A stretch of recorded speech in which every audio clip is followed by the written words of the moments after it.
Ladies and gentlemen, welcome to episode 78 of the Let's Discuss Gaming podcast. I am your host, Triple J. Joining me is my co-host, Dr. Games 101. What's up, guys? Happy August. Well, for some people. Yeah, my birthday is in a couple of weeks, so that's why. Yeah. When it comes to weather, I prefer the winter months. Oh, yeah. But anyway, we weren't here 2 weeks ago. Personal issues. My mother passed away actually 2 weeks ago. So that's it. Just kind of the whole day was just thrown out of whack when I got that call. So we saved those stories, and I also kept track of new stories coming. So we can talk about it all tonight, or at least as much as we can fit into this episode. You ready to begin? Oh, yeah, I'm most definitely ready for this enduring conquest of news and information on gaming. All right. So let's start with the first story. Oh, yeah. Sony signs 10-year agreement with Microsoft to keep Call of Duty on PlayStation. They folded. They seceded. Hell yeah. Sony has signed a binding agreement with Microsoft to keep Call of Duty on PlayStation for 10 years. Last week, the FTC lost the case against Microsoft's acquisition of Activision Blizzard and its subsequent appeal. This effectively paves the way for Microsoft to complete the purchase of the Call of Duty maker, save for its ongoing wrinkle with the Competition and Markets Authority, the regulatory agency in the UK. Now, Microsoft has announced that it and Sony have signed a binding agreement to keep Activision Blizzard's flagship franchise, Call of Duty, on the PlayStation platform for 10 years. We are pleased to announce that Microsoft and PlayStation have signed a binding agreement to keep Call of Duty on PlayStation following the acquisition of Activision Blizzard, Xbox head Phil Spencer tweeted over the weekend.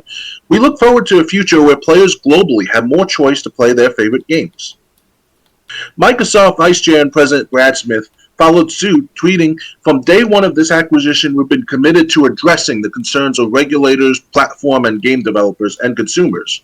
Even after we cross the finish line for this deal's approval, we will remain focused on ensuring that Call of Duty remains available on more platforms and for more consumers than ever before." As you can see, these statements don't reveal the 10-year piece of binding agreement, but The Verge received a statement from Xbox head of global communications, Carrie Perez, confirming said agreement is a 10-year commitment. However, it's important to note this commitment is just in Call of Duty, which is different from the original deal Microsoft attempted to sign with Sony last year. Well, that was Sony's fault.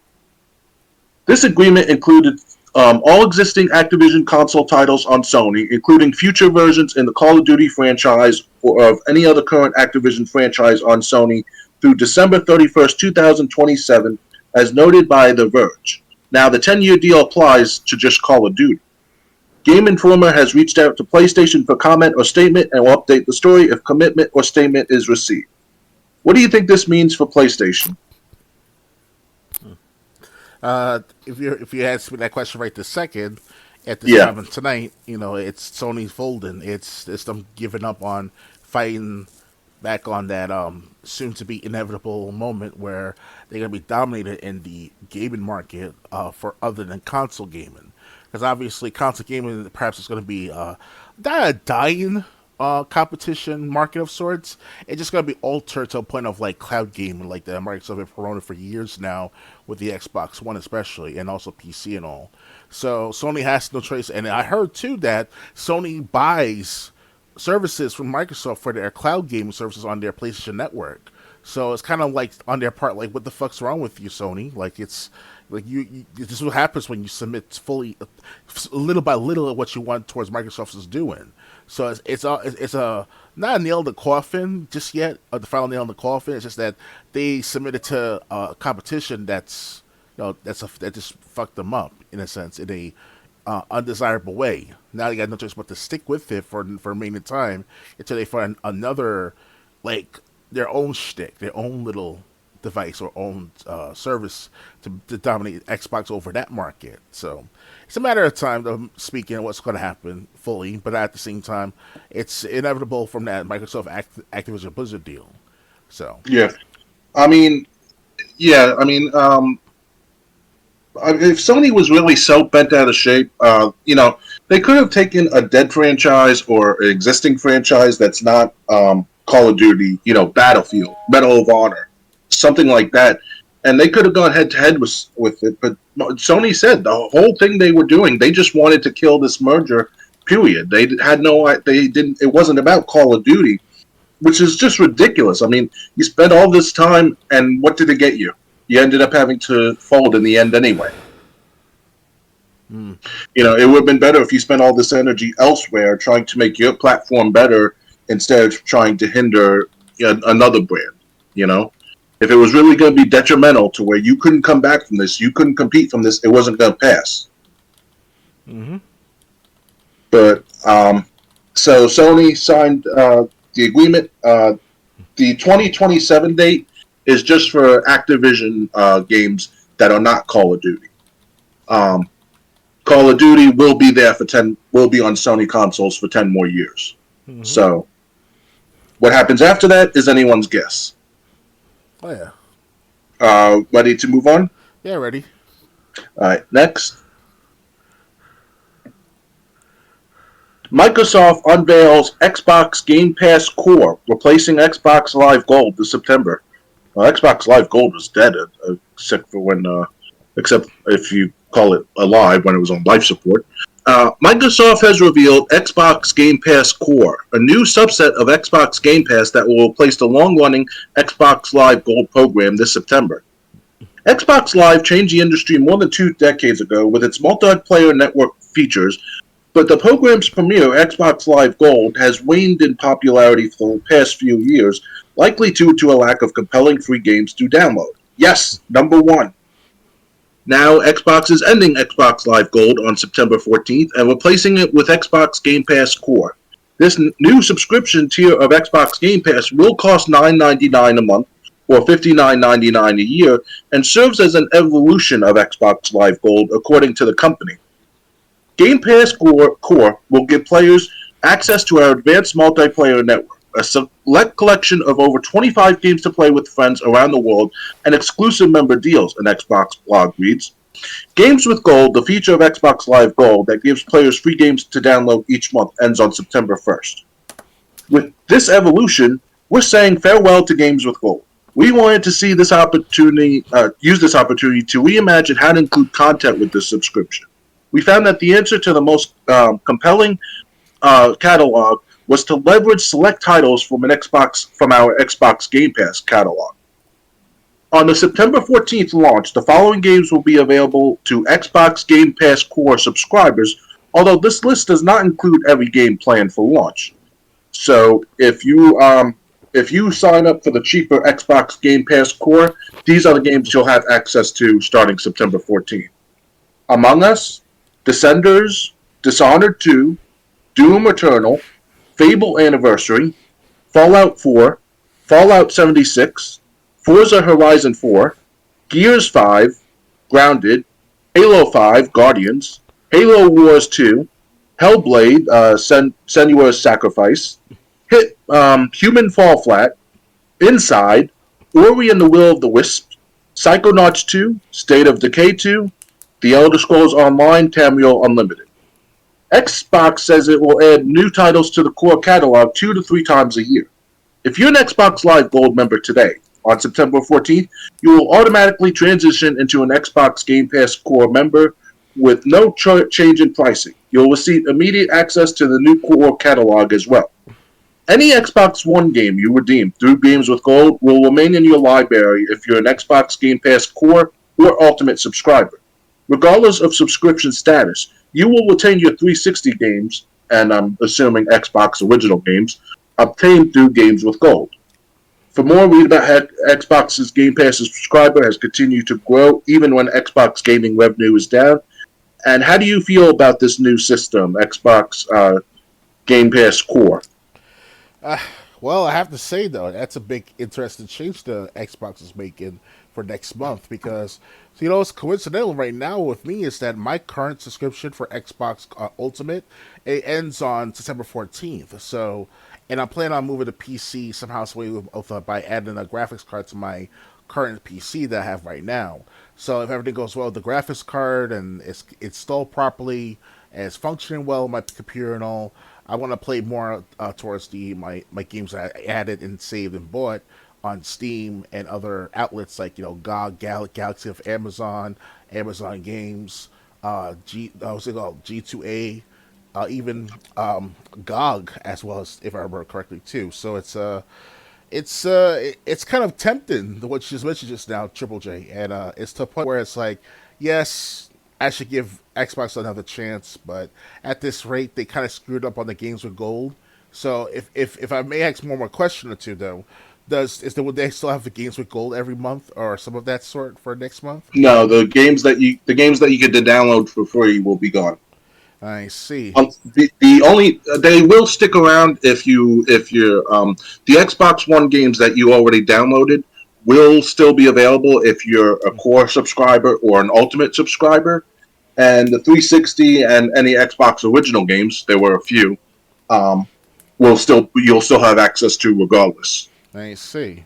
So even if you're not a subscriber of either service. How about the discount feature for these Xbox Core and Xbox Ultimate? That still be around? They did say that you will be getting discounts if you're a core subscriber. I see. I don't know if it's going to be the same 20% that Game Pass Ultimate subscribers get, but you'll probably get there'll probably be special events where they offer discounts to core subscribers. Right. Well, I still have a wish list on the Xbox store, so it's iffy sometimes with certain offers they have for the last several weeks now, for a few months.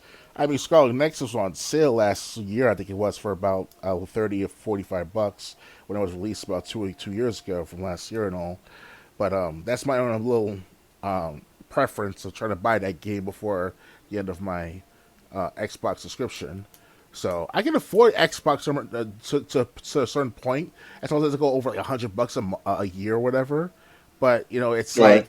I'd rather have my games I bought from like how many years ago on Steam, and it's still there after 13, anywhere between like a year to 13 years now, if not 15 years, and play those games and catch up on like achievements, catch up on exchanging those punch cards that you see on the feature on the Steam store and Steam community and all. So that's my shtick I want to go towards. Plus, also I want to transfer, if I can, that is, if Xbox, PS, and PC will allow this, I want to transfer all my data of the Apex Legends stats that I have on my Xbox to my PC. So it's kind of like I'll still stick with Xbox for the sake of like free to play games like Fortnite, Apex, PUBG. And I'm okay with those type of games, playing on Xbox and have the stats there. But if ever, hopefully one day, Xbox will do this along with their PC market to get transferred to Steam with Valve and all, and just take it from there, I don't know about transferring to Steam or Valve or any other gaming network, but I do think I think if it's a Windows PC, your Xbox account will transfer anything tied to your account, right? To a Microsoft PC. Okay.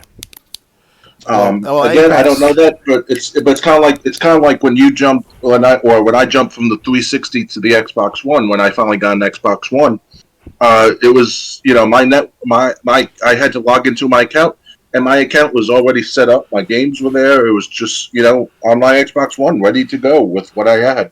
So, of course, but this is Apex is a free-to-play game from Respawn and EA. So it's kind of like a separate system of itself, like a system within a system, or a system separate from a system. So that's one of the reasons why I hate about Apex being on Xbox, my stats only, because that's where most of my activity is at for the last couple of years, if not more so. So. Yeah, I don't think there's anything to worry. If you're playing like on a Mac or a Chromebook or something that's not Windows, then maybe you have to worry.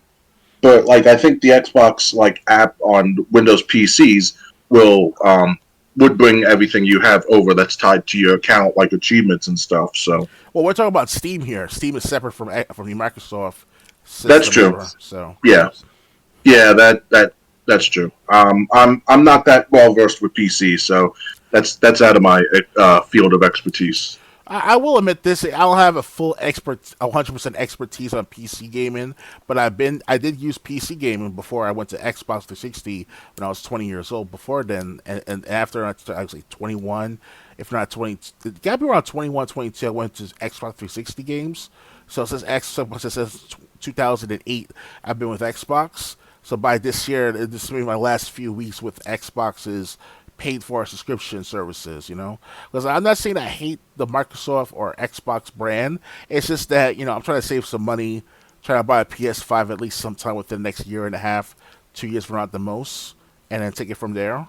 And I can try to find a part-time job, because I'm sure there's other gamers out there who think like me too. It's like, why am I spending $50 to $75 a year on Xbox, subscriptions, and I'm getting lesser and lesser content, lesser and lesser services. You complain to Xbox about the matter, they don't listen to you. If they do listen to you, it's only for a temporary thing for the sake of presentation, and that's it. That's yeah. Well, yeah, but I understand the subscription thing. It's especially in today's economy. I let my subscription go just because I wasn't because of how I worked during the week. The only time I really had to play games was during the weekend anyway, so that it was a waste to me. But yeah, I understand.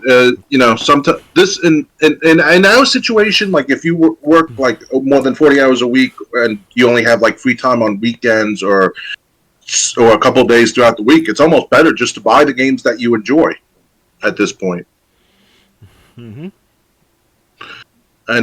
But then you still gotta pay online if you want to play the games online. So I think this is good because, like I said, Xbox Live Gold was on life support for the past few years. It came to a point where I couldn't even defend it anymore, and I used to defend it.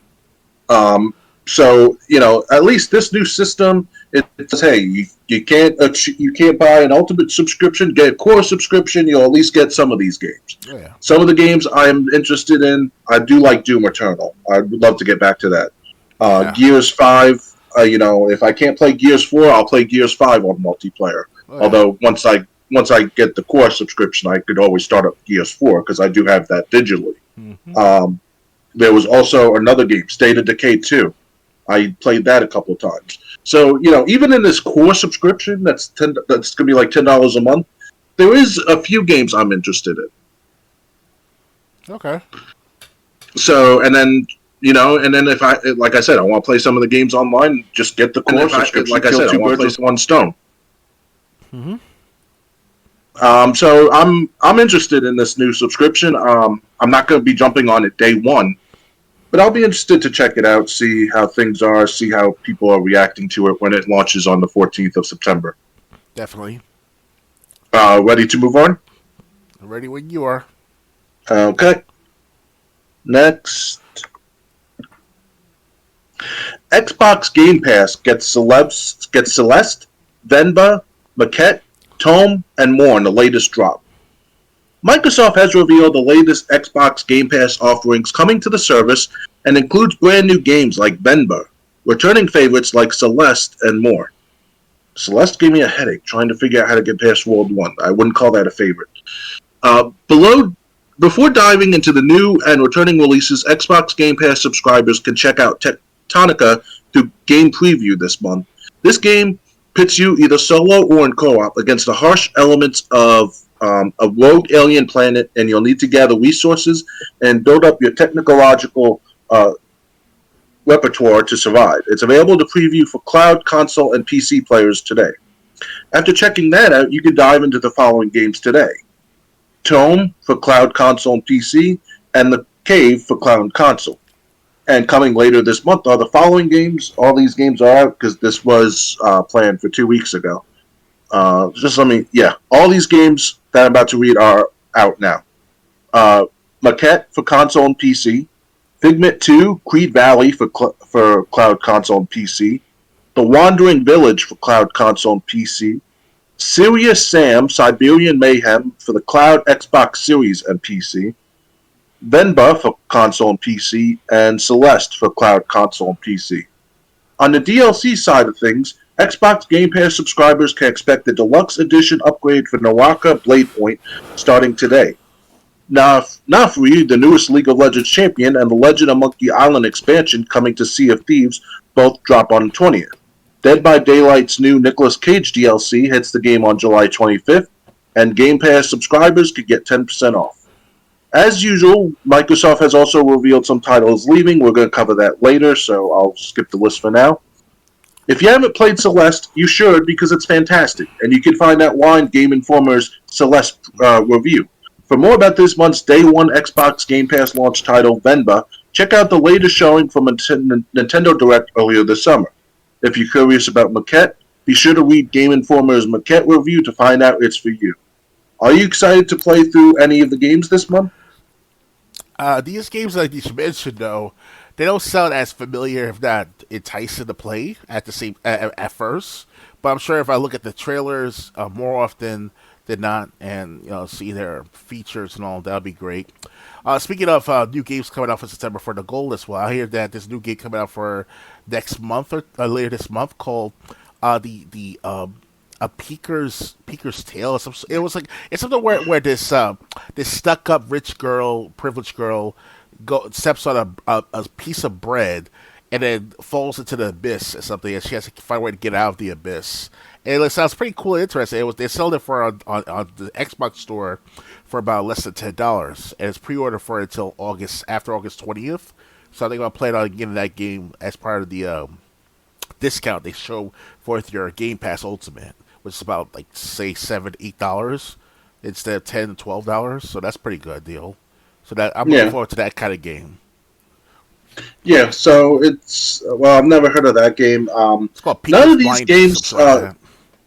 None of these games that they mentioned though even ring a bell to me, except for Celeste. Like I said, yeah. So Venba or Tome or whatever, maybe they entice you, but these games are just like, what is that again? As far as I'm concerned, yeah. It's. I mean, like I said, Venba, Serious Sam. I think I played a Serious Sam game. Yeah. I think that was on Game Pass. The Wandering Village, Figment 2, Maquette, Tome, The Cave. Except for Serious Sam, I've never heard of any. And Celeste, I've never heard of any of these games. Mm-hmm. Anything else to add, or ready to move on? Although I do want to mention too, there's another game coming out too on August 29th called The Sea of Stars. That's a RPG game based on stylized by inspiration of Chrono Trigger and Final Fantasy. So I'm looking forward to that game as well, coming out August 29th. That's the day before my birthday. That's pretty cool. Oh, okay. Yeah, just in time for my last month of Xbox Game Pass or my Xbox Ultimate Pass. So, yeah. All right. I guess as we get more news about that, we'll cover that. Ready to move on? Yeah, I'm ready. All right. Next.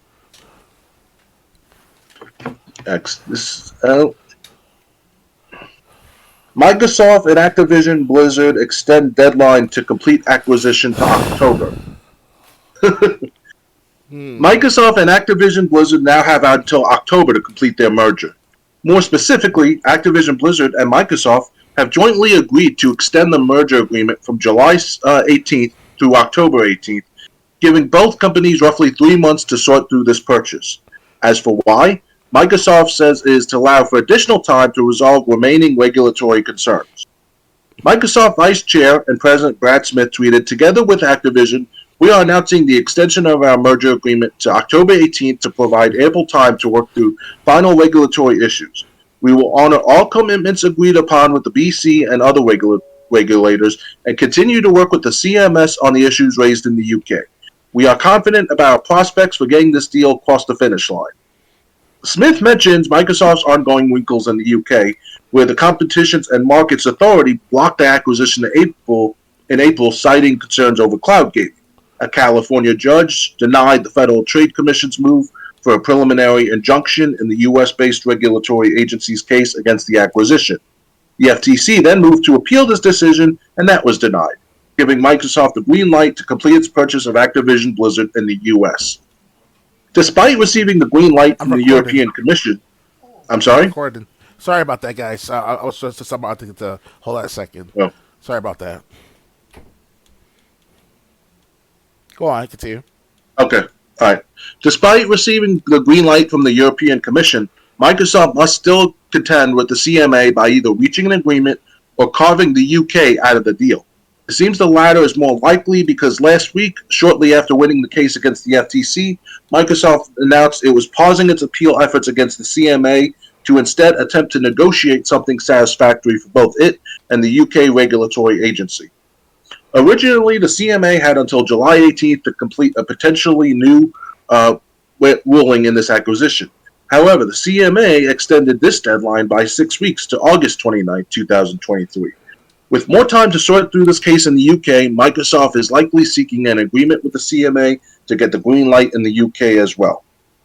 As a result, Microsoft and Activision Blizzard missed the July 18th merger deadline, but now we know it's because both parties have agreed to extend the deadline to October 18th, which should be enough time to sort through wrinkles in the UK. Of course, only time will tell.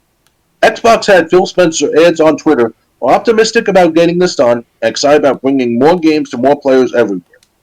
Activision Blizzard CEO Bobby Kotick sent the following letter to employees. Team, I know many of you have questions about a merger with Microsoft. I am happy to share that based on our continued confidence in closing our deal, the Activision Blizzard and Microsoft boards have mutually agreed not to terminate the deal until October 18th. This merger is great for players, workers, and our business, and it will create opportunities to compete against companies with large talent pools, strong IP, and complete control of their markets. Our merger is cleared to close in over 40 countries already, and we remain confident in resolving any remaining regulatory concerns in the UK. I appreciate your patience through the process. As always, thank you for your continued dedication and work. I'll share more updates as we have them. With regards, Bobby. To catch up on everything that's happened so far, read about Microsoft revealing it was acquiring Activision Blizzard for a colossal $69 billion, and check out the story about how the CMA blocked this acquisition in the UK over cloud gaming concerns. After that, read about how the FTC's preliminary injunction request was denied by a California judge this week, and then read about Microsoft's new plan to negotiate something satisfactory with the CMA. Following that, the CMA extended its deadline in its case with Microsoft over the company's proposed acquisition, and afterwards, the FTC appealed to the U.S. Appeals Court for the Ninth Circuit, which was denied. Sony then signed a 10-year agreement with Microsoft to keep Call of Duty on PlayStation platforms shortly after that appeal was denied. And now we wait to see how everything shakes out in the UK. Do you think the CMA will reverse course? Do you think the CMA will eventually give Microsoft the green light? I'll see the CMA over in the United Kingdom though. They're not thinking like capitalist business people. They're only thinking about themselves and to the sake of like virtual signaling to other to their clients, to their constituents, what to call them like that. They've been voted in or they've been influenced by. So CMA is basically just this. I don't want to say call it left wing or right wing. It's just a fringe where it's like they just think about just for the sake of like virtual signaling. That's all I have to say about the matter. It's not saying it's sickening. It's just the fact that they don't think they're not thinking like a business approach. Although the merger, I did mention this in previous podcast episodes, if I remember correctly, that trying to combine, merge, put things together, or certain entities together, or trying to monopolize the industry of any industry is can be a bad thing as well too. So it goes both ways. It depends how you look at it. And if Xbox and Microsoft, Sony, PlayStation, if they willing to compete very well with each other, make better games over the next 2 to 5 years from now, that'd be great. We'll take it from there. So that's what I want to say about the matter. Yeah, I think the CMA they might end up digging their heels in, and then they might have to. The UK just might be left out of the deal, where Activision Blizzard, it's still its own individual company in the UK. Oh yeah. That might happen, and that might, and if the CMA does decide to dig their heels in, that might be the best thing for I mean, then when gamers are upset, maybe they can take it up with the CMA. I'm surprised how quickly the FTC lost this battle, to be honest. Oh yeah, because they were But hypocrites. yeah, They said that they said about Sony, like, Sony was trying to buy other companies, whatever. They gave them the green light, but when it comes to Microsoft, it's a different story. So Phil Spencer defended that in court. This has been in reference to my friend on Xbox. He's in his 30s. He actually listened to the actual court case. It's like one of those verbal audio hearings and live on YouTube. And I only listened to about 5 minutes of it, but my friend listened to the entire thing, and he told me about that. Phil Spencer, one of his clients, one of his lawyers, mentioned it in detail. Why is it that Microsoft can't buy Activision Blizzard, but Sony can buy all these companies that were no problem in the past? You know? yeah, yeah. So again, it's all up to the UK. Either CMA is going to eventually fold like Sony did, or the UK is just going to be left out of the deal. Oh yeah. Uh, but whatever happens, this story's almost over. Yeah. Ready to move on? Yeah, let's do it. All right. Xbox Game Pass losing 5 more games very soon. Say goodbye to these 5 games very soon. As it does twice per month, Microsoft is removing more titles from the Xbox Game Pass catalog. This happened July 31st, including Marvel's Avengers. No loss there. The other 5 games heading out soon are Dreamscaper Expeditions Rome, 2 Point Campus, and The Ascent. For what it's worth, The Ascent was released in July 2021 as a day one launch on Game Pass. As usual, Game Pass members save 20% all games and buying them outright, so that's a silver lining for anyone who wanted to keep these titles. Microsoft removed 3 games from the Game Pass library on July 15th, bringing the total number to removals for July 8th. For July to 8. In terms of titles, joining Game Pass soon or immediately, the factory automation game, we read that. In other Game Pass news, membership rates were increased on July 6th. More recently, Microsoft announced a tier, Xbox Game Pass Core, which is replacing Xbox Live Gold. So these are the 5 games leaving that left on July 31st. Dreamscaper for Cloud Console and PC, Expeditions Rome for PC, Marvel's Avengers for Cloud Console and PC, The Ascent for Cloud Console and PC, and 2 Point Campus for Cloud Console and PC. Did you end up missing any of these games, or were these games under your radar? Where are the games again, just to make sure? Dreamscaper, Expeditions Rome, Marvel's Avengers, The Ascent, and 2 Point Campus. The Ascent, I think I played at least a few minutes of that many, many years ago. It was already on the Game Pass for a while, last time I checked. Also on Games with Gold, if I remember correctly, too. So, other than that, I can't remember what I played in that game. I did remember owning the game for a while now. It's getting at least 3 years I had this game on my list, on my hard drive and all. But never get to play it often, so I can't say much about that game specifically, at least that. The rest of the games I haven't really played yet. Okay, I played 3 of them. I played Marvel's Avengers. I already said what a debacle that was after the tutorial that looked promising. Mm-hmm. The Ascent, I played it for about 15, 20 minutes. I couldn't figure out how I was supposed to, like in that one area that you start in, I couldn't figure out how to progress. I even ended up there was this locked door, and I ended up finding a way to open it. And even then, the level just that locked door, which I thought was going to lead me to the rest of the game, was just another path that led me back to where I started. I'm like, well, this doesn't help anything. 2 Point. This was in the very beginning of the game. I'm talking 5-10 minutes in. 2 Point Campus. I did play that. That was kind of fun. Until you went out of room on a campus. But you could create a VR college where people are actually learning to make VR games. You can create dorm rooms. So it was fun. Something nice to play once in a while, but I'm not gonna miss it like I would other games. So, it was fun to play. For a little bit. That's my experience with these games. Okay.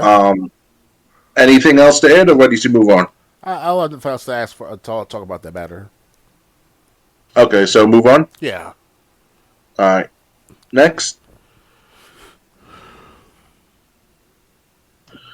Uh, let's extend it. Skull Island, Rise of Kong, announced releasing this fall. Skull Island, Rise of Kong is a new action-adventure game starring King Kong, and it will hit a PlayStation, Xbox, Switch, and PC later this year. More specifically, Skull Island, Rise of Kong will come to PS5, Xbox Series, PS4, Xbox One, Switch, and PC sometime this fall, according to publisher Game Mill Entertainment. The game is being developed by Iguana Bee and is a third-person action-adventure game set on Kong's home turf, Skull Island. As the name implies, you control Kong, presumably before he becomes king, to take out dinosaurs, massive snakes, and other creatures vying for the top spot on the island. Jimitsu has more details on the game, including that it will cost $40 for the standard edition, whereas the digital deluxe colossal edition will cost $50, and comes with 8 exclusive film grains to change the visual presentation of the game, 8 different color schemes for Kong, a boss rush mode, a behind-the-scenes pack with artwork and orchestral soundtrack, and more. In Skull Island, Rise of Kong, players control Kong on a quest to avenge the death of Kong's parents at the hands of the ultimate alpha predator, the Saurian Terror God, according to Game Mill Entertainment. You must fight against waves of primal beasts, unique bosses, and anything else in Kong's way. There's no release date for Skull Island Rise of Kong, but it hits PlayStation, Xbox, Switch, and PC this fall. He is hoping the achievements in the game are as bountiful as those in 2005's Peter Jackson's King Kong, the official game of the movie, which is infamous for its easy-to-obtain 1,000 gamer score on Xbox. I thought that was an Xbox original game, so it didn't have achievements. It's Xbox original. Yes, I didn't know Xbox original games had achievements. I don't remember either. They didn't have last time I checked. You can watch us play the game in our King Kong replay here. Seems that Kong is on the rise in games with the appearance in Call of Duty Warzone last year, featuring his frenemy Godzilla too. Here's hoping Skull Island Rise of Kong is just to start a new wave of monster bashing games. Do you want to watch the trailer? Yeah, let's make the customers feel like they shouldn't buy it. So go on. You can play the trailer if you want.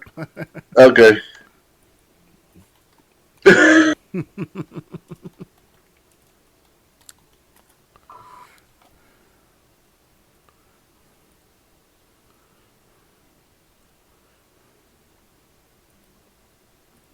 Stories of kings, stories of gods, and the stories of the beasts and their king. The story of Kong. But his legacy had just begun.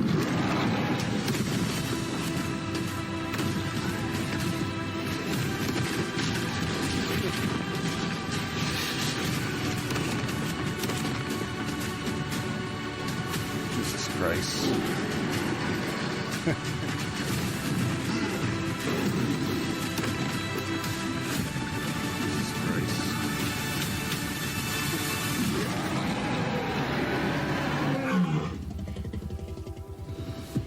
Okay, based on that trailer, what do you think of Skull Island Rise of Kong? I really want to hear, especially with your first impressions.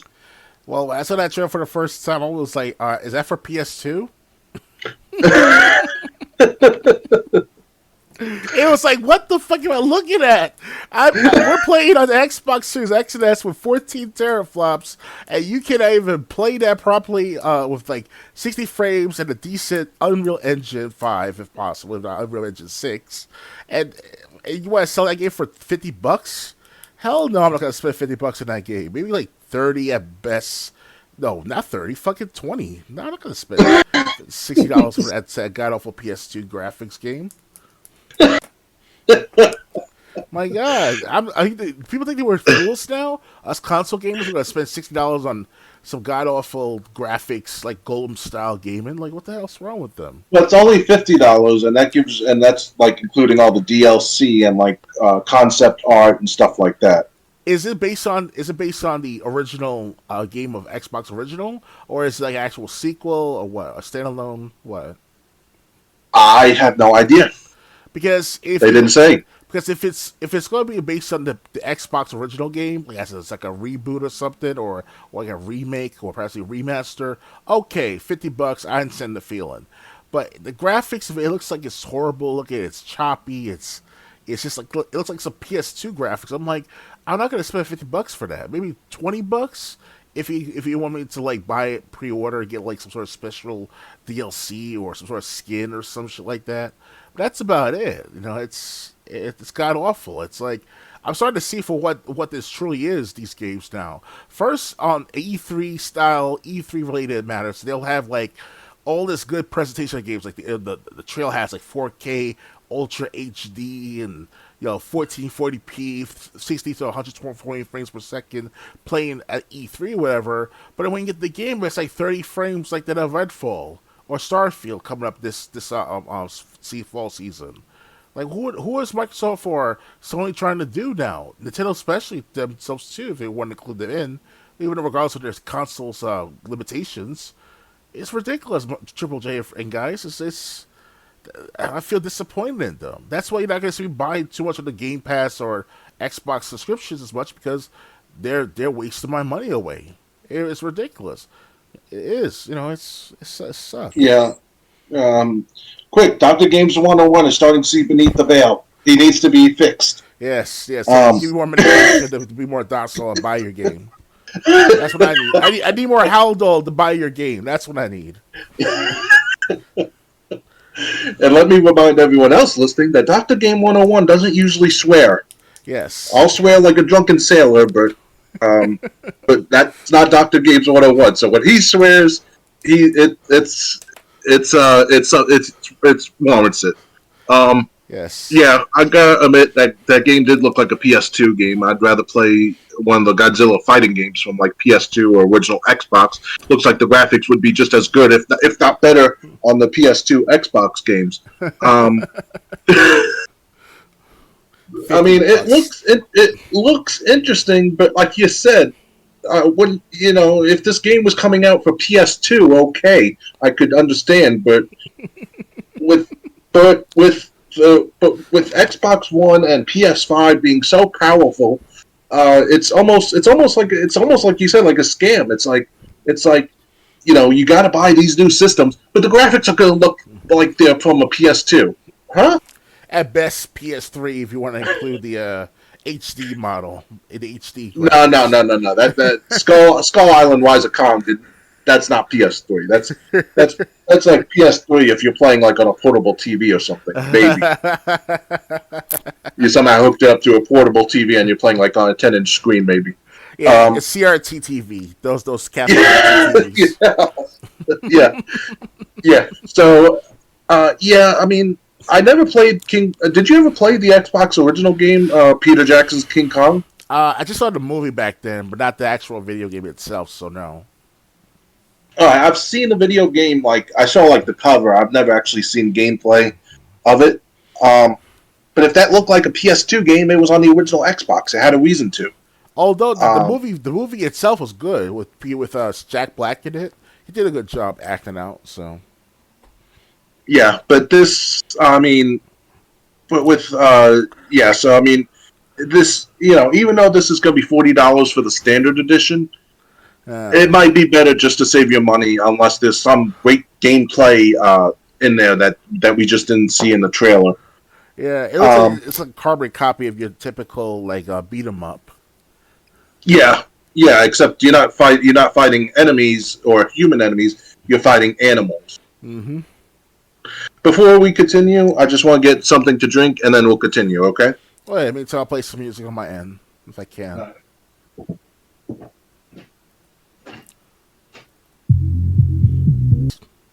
Okay, get ready for this next story. Okay. The Sims 4 glitch is making horses horrifying. Did I not call this last month when we talked about this DLC, this new update? Yeah, so the new Sims. This horse is walking on 2 feet with the guy riding on his back. The new Sims 4 Horse Ranch expansion pack comes with a few freaky bugs. What else is new? If it isn't riddled with a bunch of off-putting glitches, did publisher EA even release a new The Sims 4 expansion pack? The latest pack, Horse Ranch, which came out on July 20th, appears to be crawling with a number of bizarre bugs players have been drawing attention to since the add-on was in previews. Great quality testing. On July 19th, for example, YouTuber Only Abadong noticed that aging up a just-born foal seems to fuse it to its human rider, prompting it to start walking on two legs while facing the opposite direction, like some kind of glued-together queen cryptid. To the mutated horse's credit, it seems relaxed despite its head being on backwards. That was the. I found this funny bug in the early version of The Sims 4 Horse Ranch, where if you have a foal that's just born and you age them up immediately with a special treat while they're still dazed, this happens. That was the horse walking on 2 feet with its rider still on its back and its head looking the opposite way. She's just trying her best to blend in, the YouTuber said. Despite only Abadong's bringing attention to it, the haunting glitch apparently made it through to the expansion pack's actual release, and players on TikTok were disappointed to find that their horse ranch pets weren't as cute as they'd expected them to be. That's because their adorable horse heads were still regrettably on backwards, and in some cases, another set of hooves seemed to protrude from the legs laying limp at their sides. The fact that this bug was discussed during preview and they still left it in, one incredulous commentator said on TikTok, unbelievable. I feel like the Sims crew lets issues slide for a while just for the hilarious videos it gets, and then it fixes them in updates, said another popular comment. The Sims 4 released in 2014, but nearly a decade of modifications and official add-ons from developer Maxis still haven't guaranteed its perfection. Before horses started walking backwards, blocking and teleporting players who attempted to mount them, and occasionally forcing players to T-pose in Horse Ranch, other Sim glitches this year turned babies into Slendermen and made hot people ugly. EA has not yet publicly commented on the majority of Horse Ranch bugs, though it did recently fix on an issue causing missing text strings in the expansion. Kotaku reached out for more information. I kind of said what I had to say a month ago, so what do you think of this? Well, every few months we hear things weirder and weirder with Sims 4. And at first it was about the Dead by Daylight, then it was about the LGBT stuff, then it's about the pregnancy thing, whatever that's about. I don't care about that much, but it's crazy at the same time. So it's kind of like, it's getting worse and worse, Sims 4, with their glitches and their mishaps. So we're not sure what's going to happen next time, but it might get worse after this series with the horses and all. At least the horses are not talking like Mr. Ed from that TV show from the 50s and 60s. So that's the next thing. Please, they got their own problems to worry about. I mean, yeah, but I mean, the guy rides the horse, and then the horse is standing on 2 feet with the guy in midair holding onto the reins, and then the horse's head is screwed on backwards. I mean, it's like something out of like one of those. What was that TV show series with that guy with the weird ass cases by cases stories and shit like that? Alfred Hitchcock, some shit like something out of Alfred Hitchcock. The Alfred Hitchcock Hour. Yeah. I could have sworn I bought the Alfred Hitchcock series myself, but I don't remember the exact Alfred Hitchcock collection I got. It's somewhere in my room somewhere. But anyway, I watched some Alfred Hitchcock because it comes on down here at 1 a.m. on weeknights. Oh, nice. So I can watch it if I want to risk being tired for work the next day. But yeah, I mean, the Alfred Hitchcock Hour, that's kind of like more like Twilight Zone. It really doesn't get into paranormal all that much. This is just freaky. Not to mention, it's every time now with The Sims 4. I mean, I was saying it, and when we talked about it a month ago, and I said, look, this update's going to be a train wreck. I was saying that in jest. I really didn't think they were going to screw it up. Oh yeah.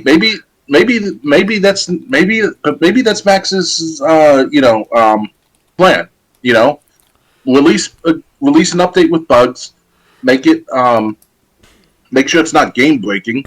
Oh yeah. Let people comment on it and post videos about it, and then fix it when it's no longer funny to people, and Sims gets a bunch of free promotion that way. Because you notice no matter how many videos you post of The Sims 4, like whether it's freaky bugs or whatever, they never go. I never seen like Activision wait a minute, is it Activision or is it EA? I think it's EA. I've never seen EA or Maxis or anyone that made The Sims go after these videos. Mm-hmm.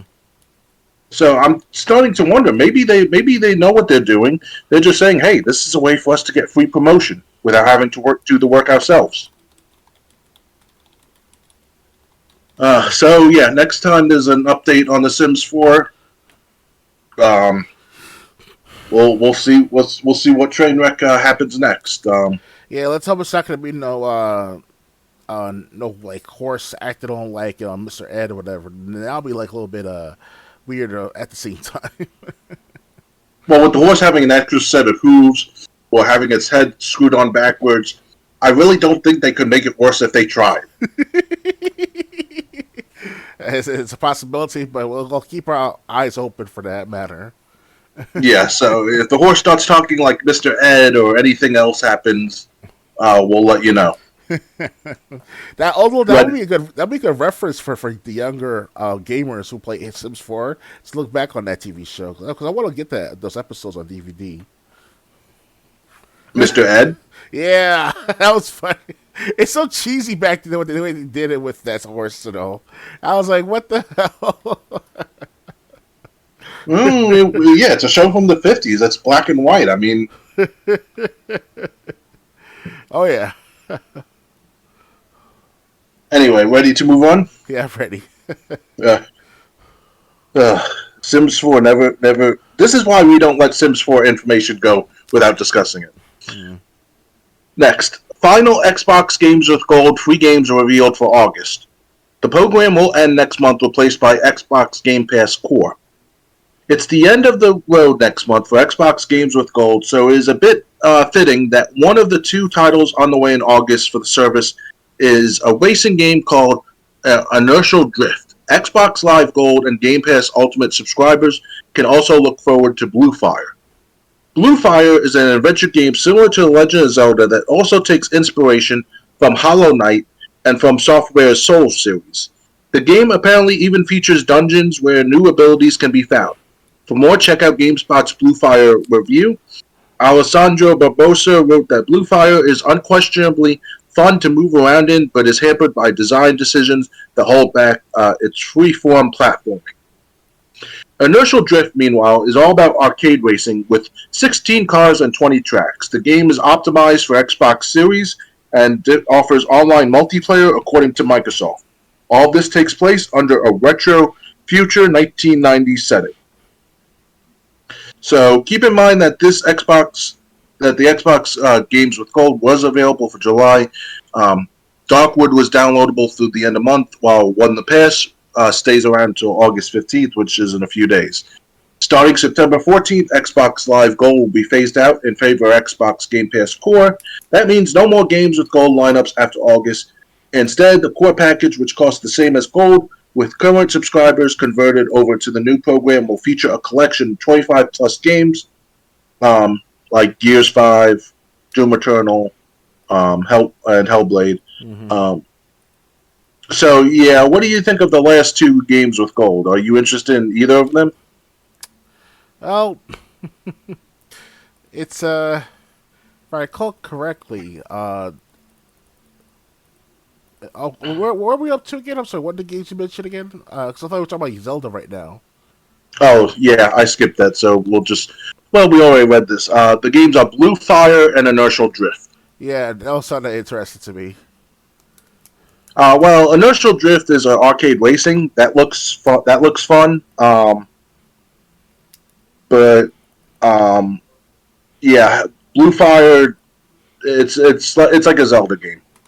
A Zelda game. Okay. All right. A Zelda game with Souls difficulties, but they said the level design was not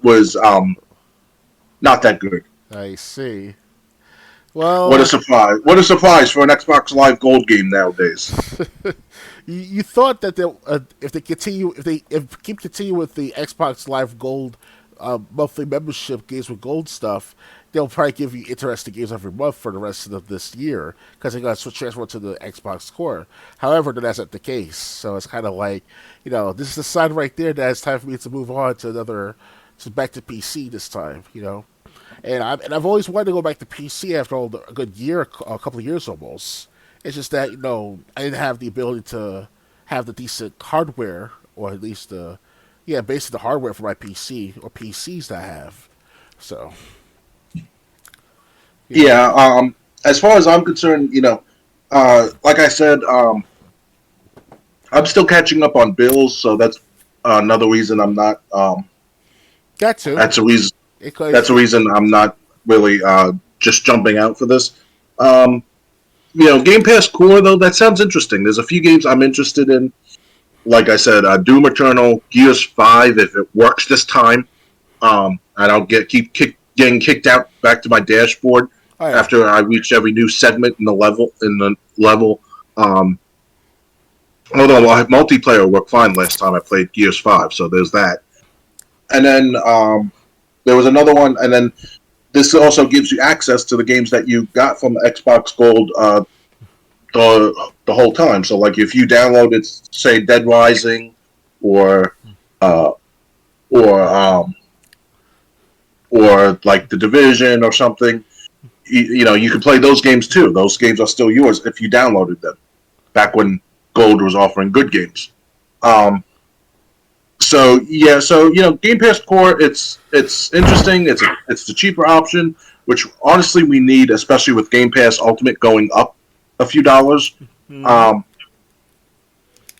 But yeah, like I said, it's almost like they gave us crap every month just so we wouldn't want Xbox games with gold around. Oh yeah. That getting rid of the Xbox 360 choices was an awful decision because, when the Xbox One games failed to excite you, maybe there was something that you didn't finish or didn't play on the 360 side that would make you think that month's fee was worth it. So. They should have never gotten rid of the 360 games. They should have never gotten rid of the Xbox original games, although I don't really remember that many original games being offered. Maybe it was. Huh? It wasn't that much, really. No Dead or Alive. No. One time they had Armed and Dangerous. At least that was good. I still have that copy on my Xbox One. So. Yeah, the only games I know for Xbox was Conquer Live and Reloaded and Breakdown. That's the only Xbox original games I remember being offered as part of Games with Gold. So I mean, it was really dead when they got rid of the 360 games. But hopefully, and this, like I said, these month's selections are just as underwhelming as previous months. So basically, I'm just waiting for Xbox Game Pass Core to see if it sounds as good as it's going to be. Yeah. You get a small minute fraction of Xbox Game Pass's library for a reduced price. If Major Nelson's listening in, I know he stopped work for Xbox as of lately for the last several weeks now, but if he's listening in, and he must be very vocal now more than ever as of late, I bet. Hopefully, because I want him to be on our podcast one day, hopefully one day, and talk about how much Xbox has changed from as early as like 2013 until recently, and he might have to say or two with this Xbox Gold thing on how they've screwed it up in the last year or two of its fruition. So, but if Phil Spencer's listening, who's currently the head of Xbox still, I hope he will reorganize that offer of like games with gold in the future, not just the future, and maybe I might come back to it with no problems buying $50 a year or $60 a year, or even more than up to $75 a year for the gold membership if they still have that equivalency of the matter.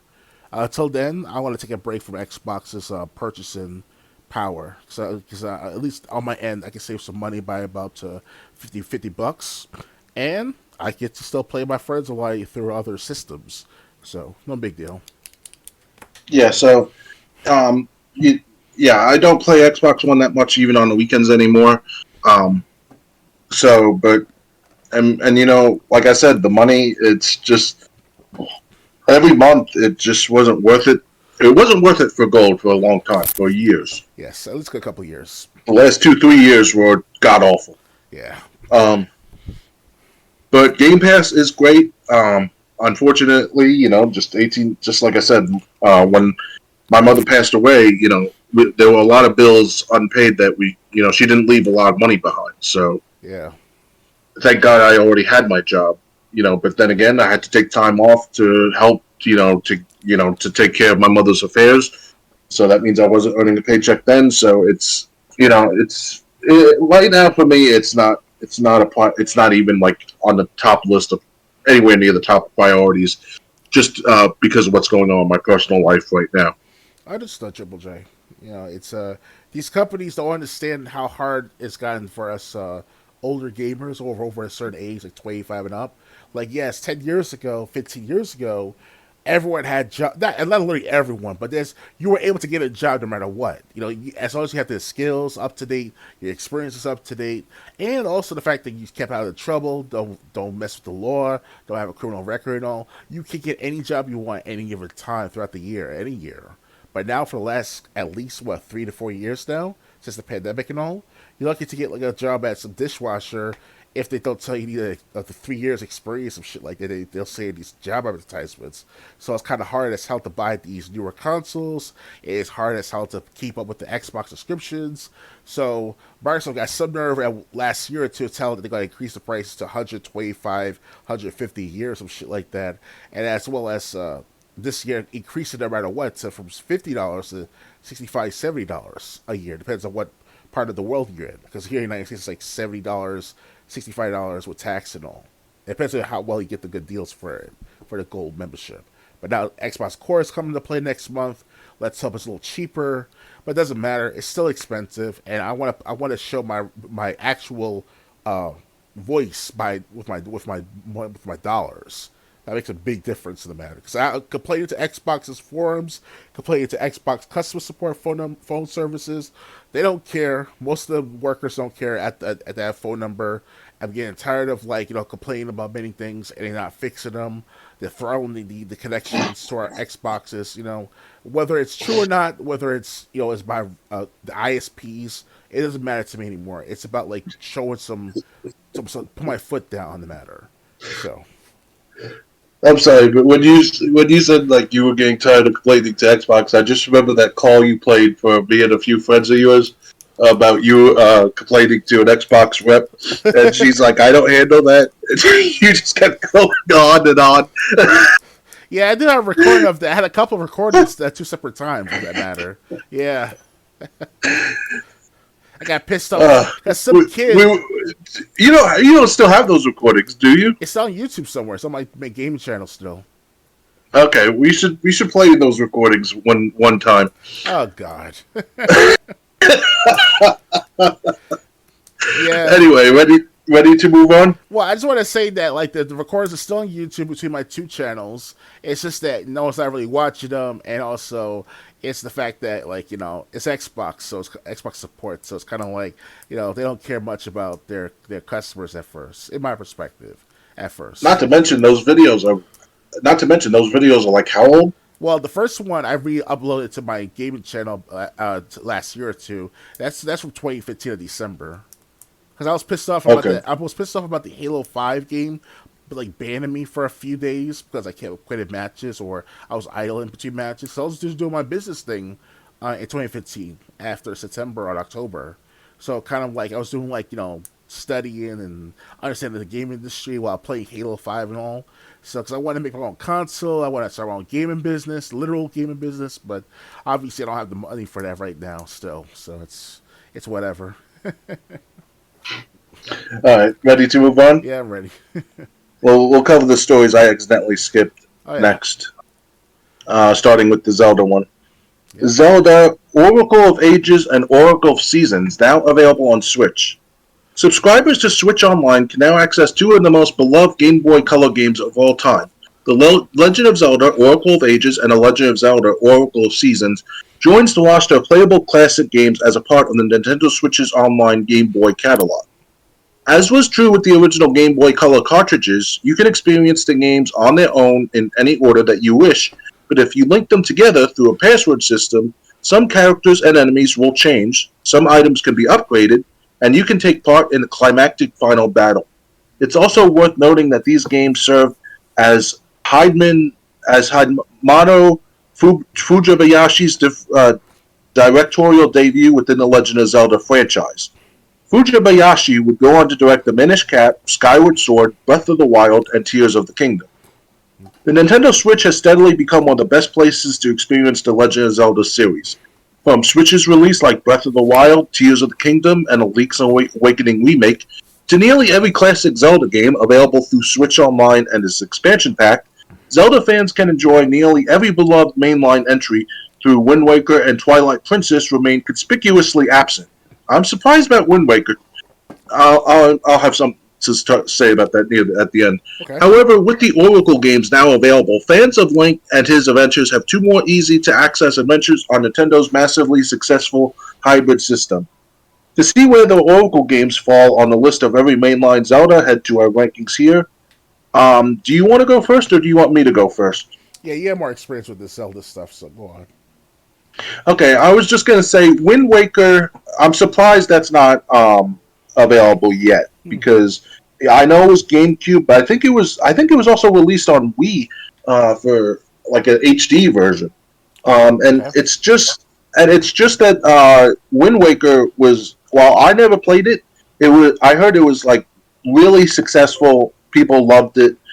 Some people, while it might not be the best Zelda in anyone's opinion, it's definitely a favorite of people, especially people who started playing games around the GameCube, PS2, Xbox era. Twilight Princess, on the other hand, it's really the graphics are like depressing, so I can understand why some people don't like it. It's just a really depressing game to play because it's so dark and um, it's just not that great of a game. It's not talked about like the Wind Waker or other great Zelda games are. So, like I understand why Twilight Princess hasn't been released somewhere else. That current day gamers could play it, but I'm surprised. I mean, Nintendo, come on, you're leaving money on the table with not re-releasing the Wind Waker. I see. Okay. What do you have to? Do you have anything to say about this? Well, I think Nintendo, after all these decades of having owned the Zelda franchises, they should have already done a Zelda collection where it's like a bundle. For example, they already have the pixel remasters of Final Fantasy 1 through 6. All well and good. Obviously, they're buying it. You can pay for it separately or together in a bundle, whatever. Indirectly speaking, but what they should do is do like a full remaster of the first 10 Final Fantasies, or something of like up to Final Fantasy 9. They'll have Volume 1, and then from like Final Fantasy 10 through like 15, Volume 2, some shit like that. And that'd be more the expensive route for that volume. So if they could remaster those games again within the next, I would say, 15, not 15, about 10 years from now, it'll be a gold mine right there for Switch to boost up their sales and all. But that's my I don't opinion. know. I don't know if Switch could handle that big of a file, though. Well, how should I say this though? They're doing each game pixel remaster. Okay, no big deal. But their next console, if they can, that is, they might have to boost up their power to the next console. So Switch is currently have like the pixel remaster for each game. No big deal for the time being. Taking my sweet time paying for each of those and playing for each of those. But if I really want to have that save the bundle save in a sense, or have the collection for collection's sake, they should do like a bundle, like a Volume 1, Volume 2 type of deal. and they get a powerful console, more powerful console, maybe as powerful as the Xbox One console, if ever, for that matter. Because I'm sure they have the money to expand their power on each of their consoles after Switch by now. And I said Switch is not really the big thing on power of their consoles and all, but if they want to compete better as Sony and Microsoft, you might as well, Yeah, I would say that that's actually not such a bad idea. I don't know how much they could fit in each volume, but say like Volume 1 was the 2 Zelda games on Nintendo, A Link to the Past on Super Nintendo, Link's Awakening on Game Boy, and then like Volume 2 would be Majora's Mask and Ocarina of Time and the Wind Waker and the Game Boy Advance games and so on, and the Game Boy Color games. So yeah, I mean they could do that. They did that. They did that for Mega Man. I mean, they created the Mega Man Legacy Collection I've seen on Xbox. So I don't know why Nintendo doesn't do it for Zelda. Yeah, and they already did do it with. They can't do it if I remember correctly. There's a Pixel remaster for Switch as well, right? By any chance? Pixels Remastered? Yeah, that's what it's called. The last time I checked, because I'm part of this Facebook group called the Final Fantasy Global Network. And in this, it's open to the public. You can join anytime as long as you're a Final Fantasy fan. And I've been a member of this club or this group since about a good year and a half almost, if not over a year and a half. And I put some good posters on that group, whether it's political or not. It's still Final Fantasy related, but still. But yeah, I see it. Yeah, it did come out on Switch. yeah, so they should do something like that. If they did it with Switch with the Final Fantasy, they could do that with the Zelda in volumes next console, and that'll be a big sale for them for Nintendo and all. And like Dr. Games 101 said, the Pixels Remastered is Final Fantasy 1 through 6 on Switch. Although the Final Fantasy games, they're a little harder to keep track of if you're trying to keep track of the US versions. Yes. If you really want to keep track of what is what, you have to really keep track of Japan, of what was released in Japan. Mm-hmm.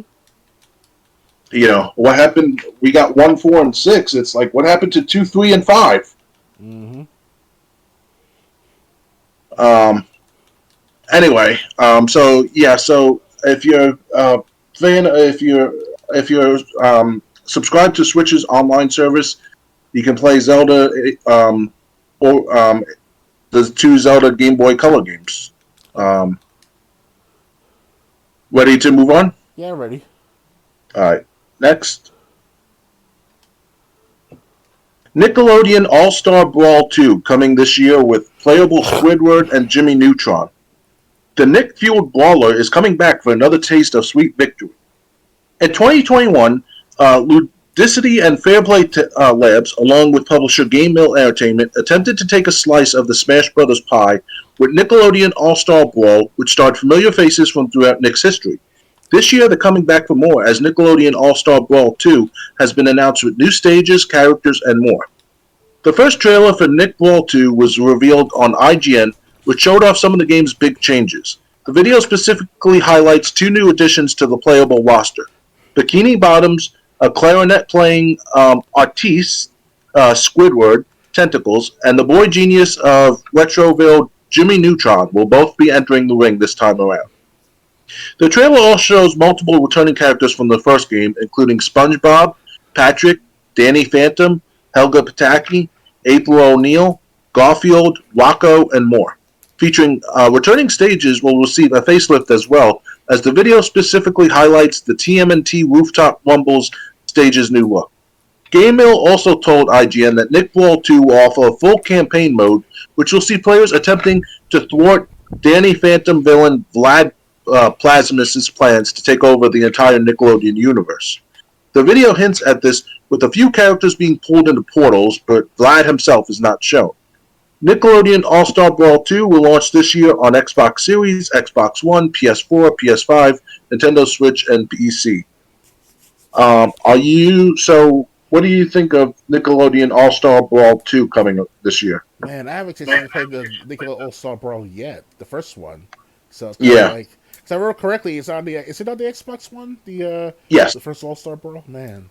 And this one's going to be on Xbox One also. Is it free to play like that other one, the multiverse? I don't think so. No. Yeah, because at least the multiverse is free to play. You can just play almost like most of the characters last time I checked on that game.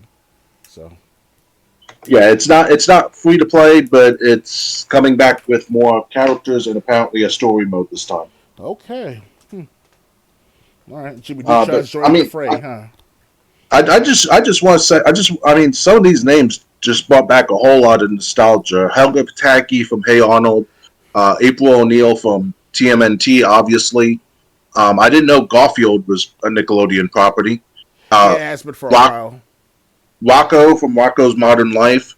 So yeah, so Rocco. all right. Yeah, That's a good the Wallaby. Yeah. I didn't like it at first until I actually sat down and watched it. I was like, this isn't so bad. And if you know how to, it's in the year 2023, you can watch all of them at the same time. It's pretty good. I was feeling nostalgic in every episode. I was like, oh, I remember that episode. I remember that episode. Oh my god, shit, that was funny as hell. And it's like, well, I think speaking of Nickelodeon, I think it depends. It depends on the chat if on the video package you have. But down here, there was a TV station called Noggin, which is Nickelodeon, and it's not like Nick Jr. or anything. It had all old Nickelodeon shows. Like I was looking through the cable guy. I'm like, what's on this show? What's on this channel? Like Blue's Clues and stuff. And like, no, I remember one time at midnight it had Clarissa Explains It All, and I'm like, damn, I remember that show. And Ghost Rider, don't forget about that TV show. Ghost Rider? Ghost Rider. No, I don't remember that one. Yeah, it's like it was originally on Nickelodeon back in the early to late 1980s or the mid early 1990s, and it went to Noggin later on that decade. And since then, I heard Noggin has changed so much, but I think it's not there anymore as much. But last time I checked, it had Ghost Rider. It's about this group of kids solve mysteries like that, Scooby Doo and shit. But it's a Ghost Rider helping the kids out, find out what happened to these people or events or all this shit happening with the cults and cultist shit. It's hard to explain it.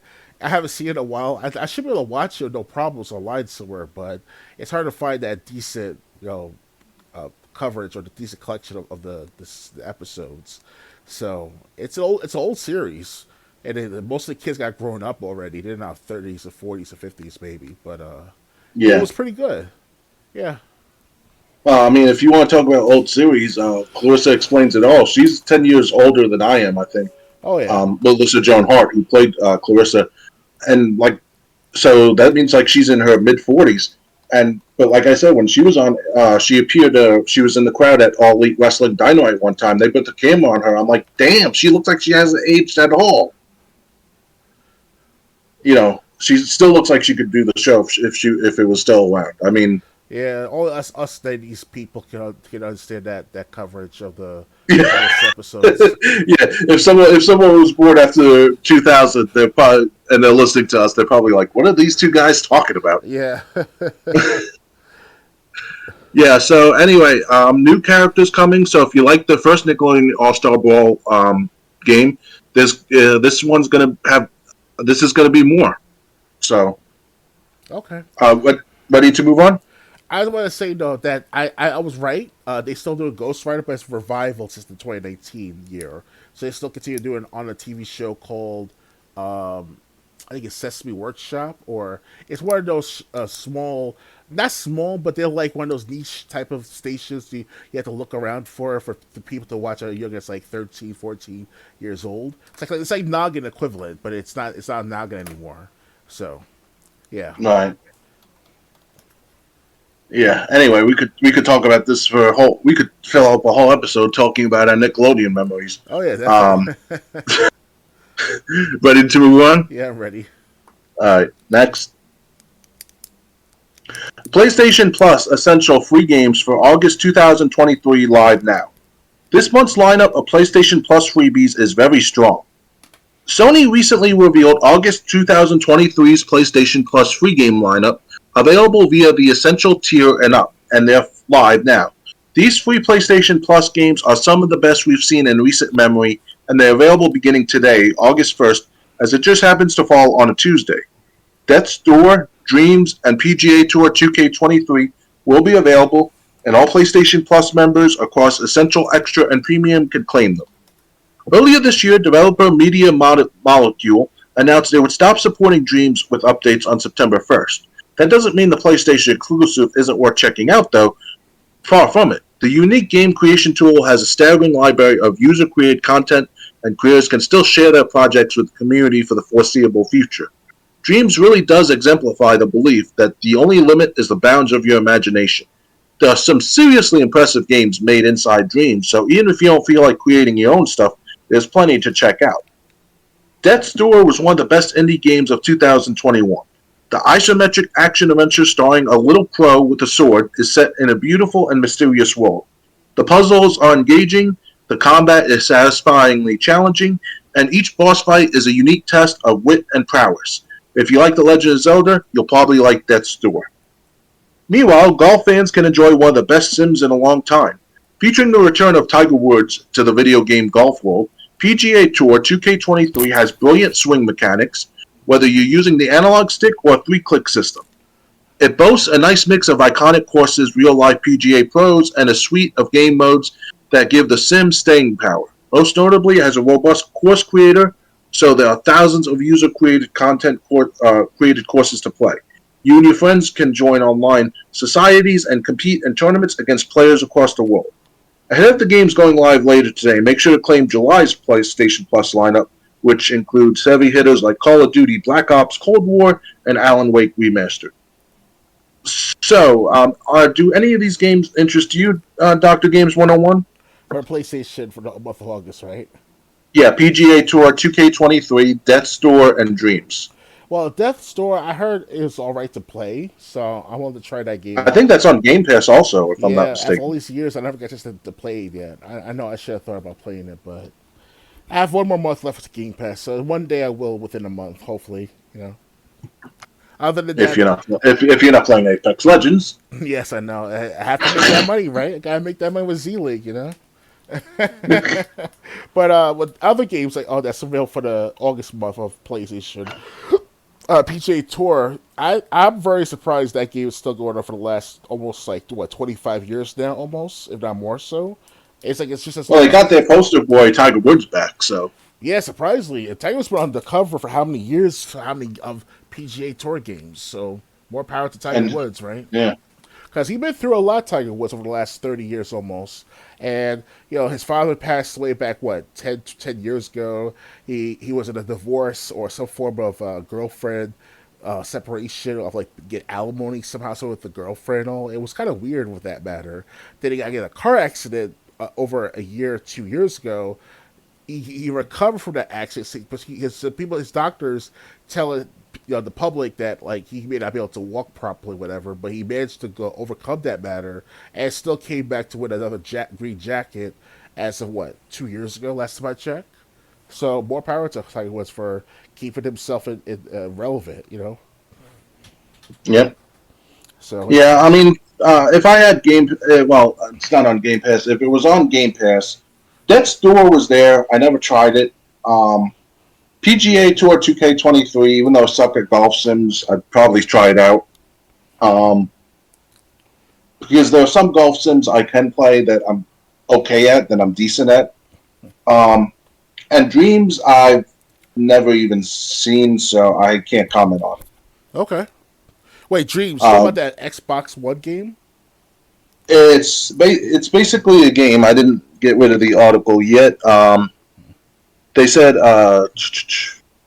it's a PlayStation. No, it's a PlayStation exclusive. Oh, okay. Because I'm thinking of that game called Dreams, the Dreams game for the Xbox One. It wasn't as popular as impactful. I mean, the hype was interesting before you pre-ordered and everything else, but after when it came out, it wasn't as making sales with the Xbox brand.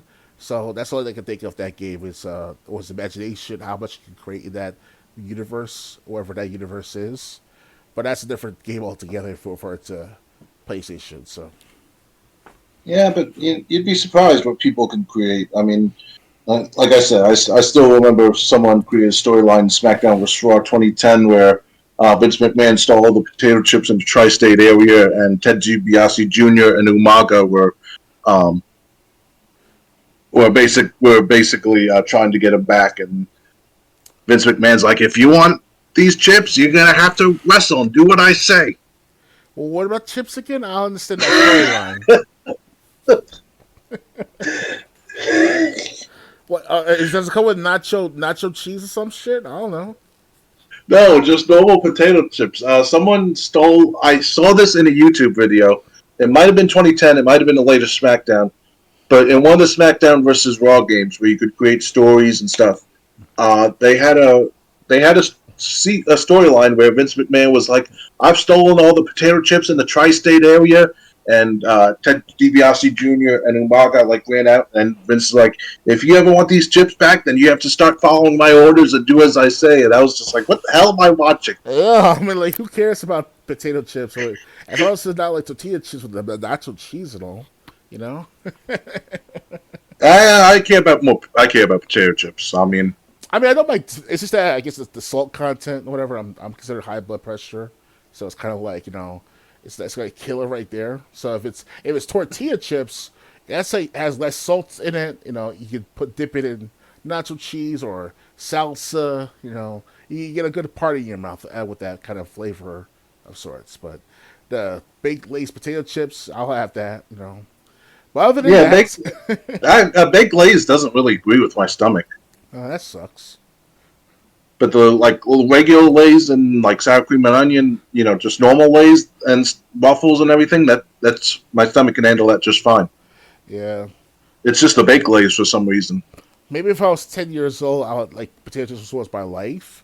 But after a certain age, I was like, you know what, I can't keep eating these salty foods. Otherwise, I'll die of like heart attack within like at age 35, which is now. So thank God I'm 35, about to be 36 in a couple of weeks. Hasn't happened yet, so. Yeah. Yet. Ready to move on? Yeah. Okay. All right. Extera. Okay. 2 long missing Double Dragon games are finally coming back. Kick some butt with brothers Billy Lee and Jimmy. After almost 20 years, Double Dragon Advance is finding a new home on consoles and PC. It's not alone either. Super Double Dragon will get an official port for the first time in decades as well. Arc System Works announced that both beat-em-up games starring Billy Lee and Jimmy will arrive digitally on November 9th for PC, PS4, Xbox One, Xbox Series, and Nintendo Switch. Double Dragon Advance originally launched in 2003 on Game Boy Advance and serves as a remake of the original 1987 arcade game. Meanwhile, Super Double Dragon, released back in 1992 on Super Nintendo, and was created specifically for consoles instead of being based on or borrowing aspects of an arcade counterpart. In addition, Arc System Works also revealed that these 2 long missing games will be bundled together with the first 4 mainline Double Dragon titles in the Double Dragon Collection on Switch. Bring that to Xbox. This package will be offered physically, also coming out November 9th. Double Dragon Gaiden, Rise of the Dragons, just released this week on consoles and PC from Arc System Works, Modus, and Secret Base. There are 11 playable characters in addition to Billy and Jimmy, including the damsel in distress from the original game Marion. Before that, Arc System Works released Double Dragon 4, which looks like an original NES title, in 2017. For more on that, check out GameSpot's Double Dragon 4 review. So, are you experienced with the Double Dragon games, or is Double Dragon a series that just went under the radar for you? Double Dragon, I've always wanted to play those beat-em-ups back in the 90s, early 80s. Before the late 80s, early 90s when I was growing up and all, in the arcade machine games and stuff. But, as I got older, I'm more towards the home console than ever. So, Double Dragon, it was never relevant until after the late 1990s for me. So, it's like, I can play for sake of nostalgia, those older Double Dragon games, but that's about it. So, if this is like some newest Double Dragon you mentioned it to me right now, this they said one is the port of an arcade game that was originally released on Game Boy Advance, and they said one is Double Dragon 4 that was released like on Super Nintendo. Okay, but they were on the arcade machines, though, right? Huh? Were they ever in the arcade machines, like in the arcades? I don't know. Okay, that's what. They said they were, but this game that we're getting was originally on the Game Boy Advance. So Okay, Game Boy Advance, right? Well, if it was ever in the arcade, I'm most like certain I'll be playing on the home console. So more power to me, right? But yeah, why not? yeah, Why not play these old games? And they're coming back on the Xbox Series X and S and PS5 as well. they didn't say about anything about PS5 and Xbox Series. So this is like for some people who just have the old hard. This is like people who have the old hardware. I didn't see Xbox Series anywhere. So it's Okay, like if you just have base Xbox One, you'll still be able to enjoy these two games. What I really care about is the Switch version. Lucky people getting these two games bundled with the first four Double Dragon games, mainline games, right. in a bundle. You know, we were talking about doing this with Zelda. They were doing it with Double Dragon. I mean, so I'm jealous. Switch owners are getting that bundle, but at least we'll be able to play these two Double Dragon games. I got Double Dragon the original on Nintendo behind me. I really should try to get Double Dragon 2 again. That was a good game. Anyway, anything else to say, or ready to move on? I'm ready to move on. All right. Next, the Callisto Protocol developer Striking Distance suffers over 30 layoffs. Striking Distance Studios, the studio behind last year's action horror title, The Callisto Protocol, has suffered layoffs. It's been confirmed via IGN that 32 employees have been let go from the studio. These include production coordinator Sebastian Marlowe, associate producer Nora Falcon, senior environment artist Matthew Smith, and VFX artist Matt Christopherson. A spokesperson for Krafton, Striking Distance's parent company, gave the following statement to IGN. Striking Distance Studios and Krafton have implemented strategic changes that realign the studio's priorities to better position its current and future projects for success. Unfortunately, these changes have impacted 32 employees, honoring the invaluable contributions of each departing team member with material support in the form of outplacement services and meaningful severance packages is our top priority during this difficult moment. Striking Distance was founded in 2019 by Dead Space co-creator Glenn Schofield alongside industry veterans. The Callisto Protocol was its first title released in December of 2022. Set in a prison on Jupiter's moon of Callisto in 2320, it follows an inmate's escape following an alien outbreak. The game received a mixed reception from critics and players. We scored it a 6 out of 10 in our review. It was reported in January that the Callisto Protocol underperformed in sales compared to its reportedly massive budget. The Callisto Protocol story expansion, Final Transmission, was released on June 28th. So, what do you think of the studio having to let 32 people go? It's well, the Callisto Protocol had potential to sell, but it didn't do so well in its final sales. So I guess this means is they have to cut some services or some people out. So it's a cause and effect.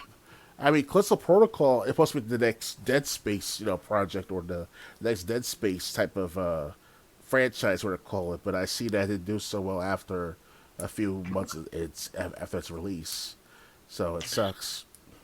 Yeah, so it sucks when anyone loses their job. At least the parent company of the studio said that they're focusing on finding new jobs for their former employees that they had to let go, and severance packages so they can survive until they find a new job. So Yeah. at least the parent company is doing the right thing for their employees. Yeah, Um, it's ridiculous that every time when we get that new job, you have the skills or you have the potential to get more skills at that job and also more connections in certain industries. And all of a sudden, not even months, if not years later, they laid you off and now you got to start over again. I hate when it happens though, because it happens to me plenty of times over. Even though I was never in the game industry, and like kind of like that, but in the food industry, there's a high turnover rate. So it's like once to get that dishwasher job, you have for a few weeks, a few months at best. They lay you off, move on to the next job, and that was not healthy every single time, sustaining income like that. So I can't imagine how these guys are developing these games. They spend their work, time, effort just to make a good, decent game. You thought the Crystal Protocol would be a good game, but they kind of screwed it up in its marketing, most likely. In my Yeah. perspective, though, because Crystal Protocol had potential. It's just that they marketed it properly, or they developed it fully to its best extent, in my opinion. So, I don't remember hearing much about the Callisto Protocol, so I think the marketing failed. yeah, you thought about the next Dead Space, because Dead Space, even though it's been 15 years since its first release, almost, people still play it. I still play Once in the Blue Moon, Dead Space 1 and shit. Maybe not Dead Space 3 especially, but Dead Space 1, maybe 2 later on. You never know, right? Yeah. So, Yeah. So, I mean, sucks for these people, but like I said, at least the parent company of the studio is not just, kicking these people to the curb with, no support. So, yeah. at least there's a silver lining in that. Ready to move on? Yeah, ready. All right.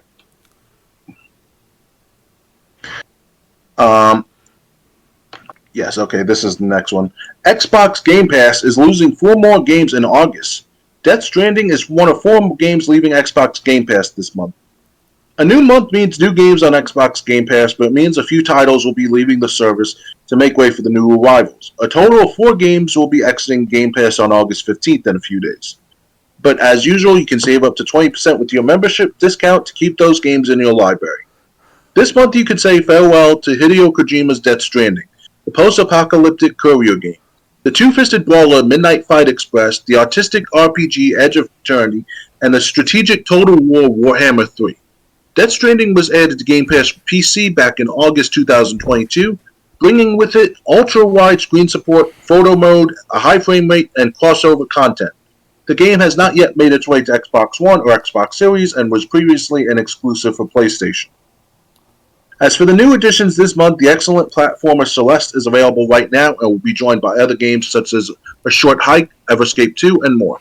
The subscription service has also become pricier as of July 6th as membership rates increased. In contrast, there's now Xbox Game Pass Core, which will replace Xbox Live Gold in September, and the more affordable service offers a collection of more than 25 games on Xbox Series and Xbox One for $10 a month or $60 a year. So again, those 4 games that left are Death Stranding, Edge of Eternity, Midnight Fight Express, and Total War Warhammer 3. Although Death Stranding and Total War Warhammer 3 were only on PC. Did you play any of these games? Because I don't remember any of them. What are the games again? Repeat that, please. Death Stranding on PC, Edge of Eternity for Cloud Console and PC, Midnight Fight Express for Cloud Console and PC, and Total War Warhammer 3 for PC. I thought Death Stranding was supposed to be a PlayStation exclusive back. It was until it came to PC. Oh, okay. Yeah, 2019 game. Now I see. Perfect. I'll definitely will get a copy of that sometime in the future. Right now, Death Stranding is the one that stands out the most out of all the other games I want to play. Because Hideo Kojima was behind making that project directly. So he didn't have like an actual influence by Konami. So that's good on Kojima's part. But you know what's interesting about Hideo Kojima? He's not an actual businessman, to be honest with his demeanor. Meaning that, in my opinion, Kojima is good at making games, not being a businessman in games. So if he's stuck with Konami, to say hashtag fuck Konami and all that shit from how many years back. Oh, Konami did him dirty. I mean, they forced him out. They wouldn't even let him at the Game Pass Awards when one of his games was nominated. So, and then they came up with some bullshit excuse how he couldn't make it when his game won. So it's not like he told Konami to go screw themselves because he got up on the wrong side of the bed. I mean, okay. Well, of course, Kojima's not a bad person as far as I'm not sure about his everyday life, obviously, but Kojima as his both business as well as game making career, he's substantially good in what he does. So he's very Yeah. likable by most gamers, by most official makers of gaming, whether it's producers, whether it's the engineers, whether it's the artistry, if you want to call it like that. So Hideo Kojima is just like the last person on the list to be hated by anyone and everyone. So he shouldn't be like, he should be like one of those guys where it's like you have to go along to get along and let's be buddies to make some money together. Like Konami should have not done that what they did to him back years ago. I mean, I was wondering why everyone say fuck Konami, and I was going for the ride and all in that hashtag. But you can check it out on my old Twitter profile, not old profile, but my old tweets from like how many years back. But yeah, it was a big thing back then. Like how you just lose Hideo Kojima, who made one of the best gaming series of all time. It's just don't understand that shit. Yeah. That's I think whatever happened with Hideo Kojima, basically is why the new Silent Hill game never came out. Yeah.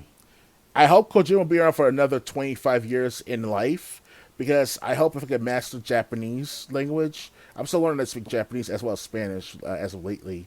And hopefully the next 10, 20 years, if I can master the Japanese language, Kojima and I will have like a good interview on our podcast, You never know, right? I'm like, konnichiwa, Hideo Kojima. And Hideo Kojima will just look at me like, is this guy for real? Because he doesn't speak English last time I checked, or not fluent English. So, Yeah, so he'll probably just point at you and look at me like.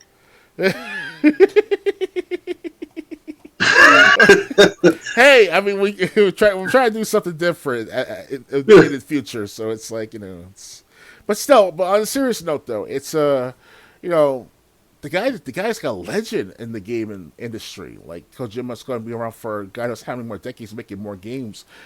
Death Stranding, people say it's a mixed type of review. It has mixed reviews, whatever. But to me, it's like this: it's art, it's epic, it's creative. You brought the guy from The Walking Dead, who was Daryl in the Walking Dead series, so kind of like it's a double whammy right there. So if he has those kind of connections, Kojima's going to be around to give you a better experience, little by little, better and better. Yeah, I'm just looking at a list of Hideo Kojima's games. Death Stranding, obviously the Metal Gear Solid series, which he's really known for. That City Slicker game. Snatcher on Sega CD. I didn't know he made that. Yeah.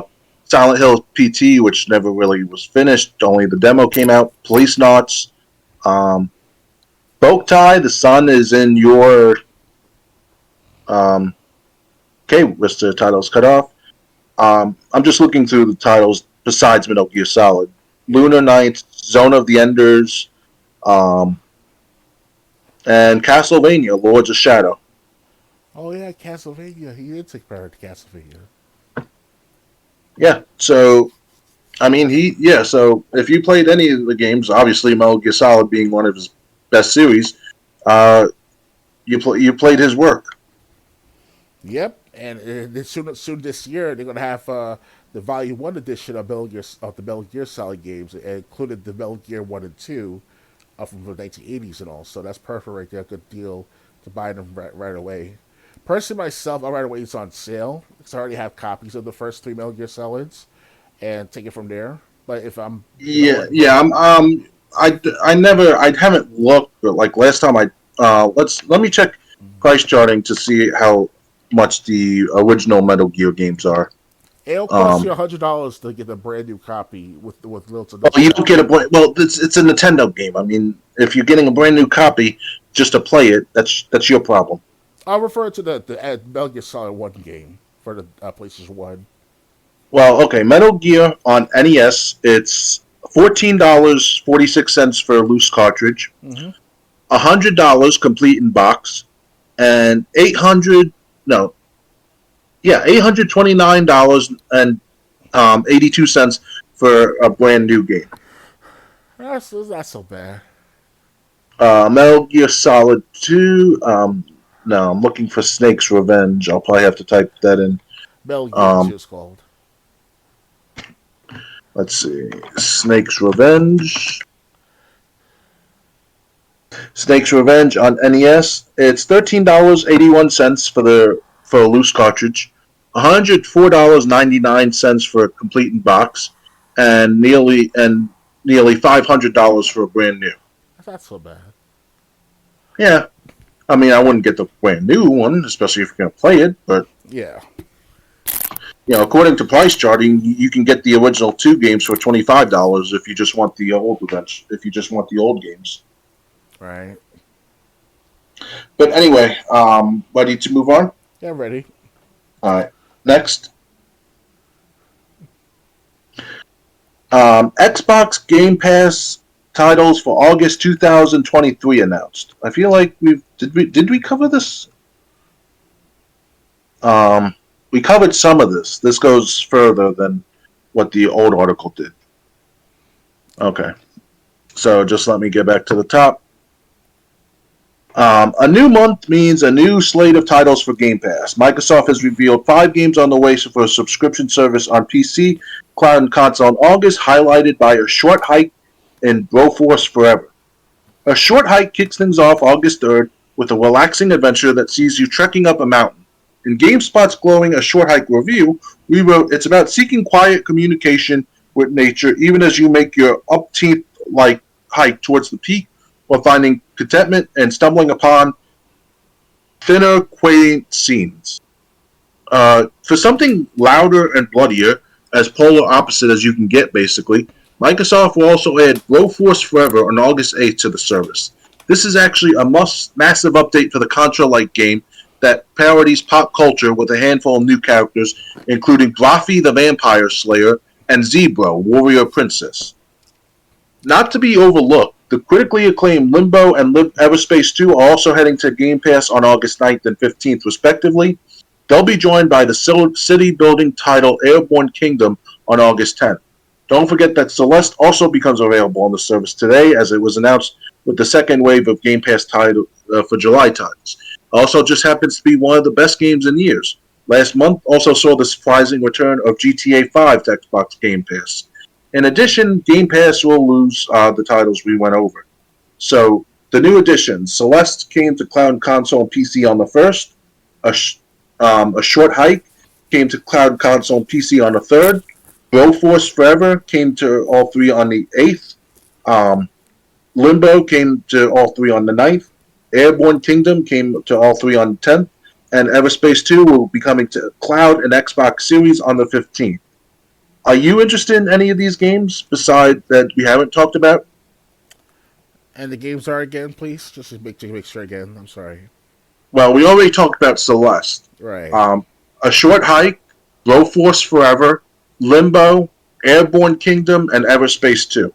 Limbo is I've had for years now under my library, but I haven't get a chance to play that yet. I hear it's just as good as Inside and all, but Limbo, wow, it's based on like a not dark fantasy, but it's all dark in the gameplay and all the artists and it's all dark and shit.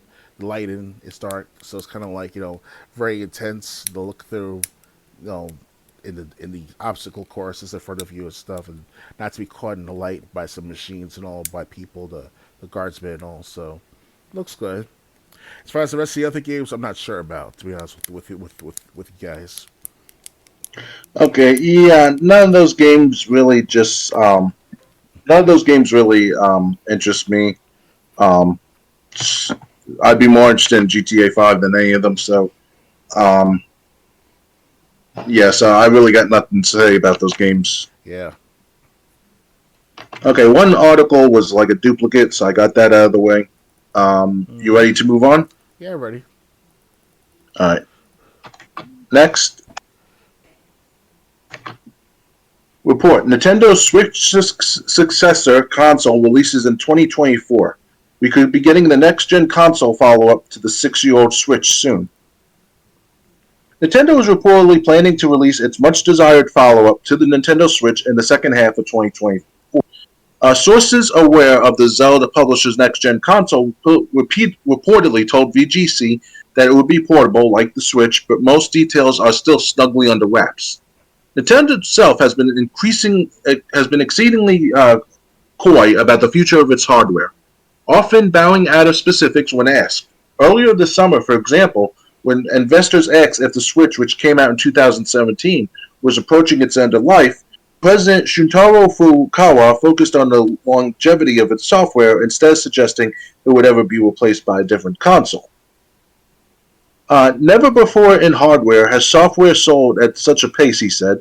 Like last year's Pokemon Scarlet and Violet and this year's The Legend of Zelda Tears of the Kingdom, Nintendo Switch titles sold more than 10 million units in the first 3 days of their release.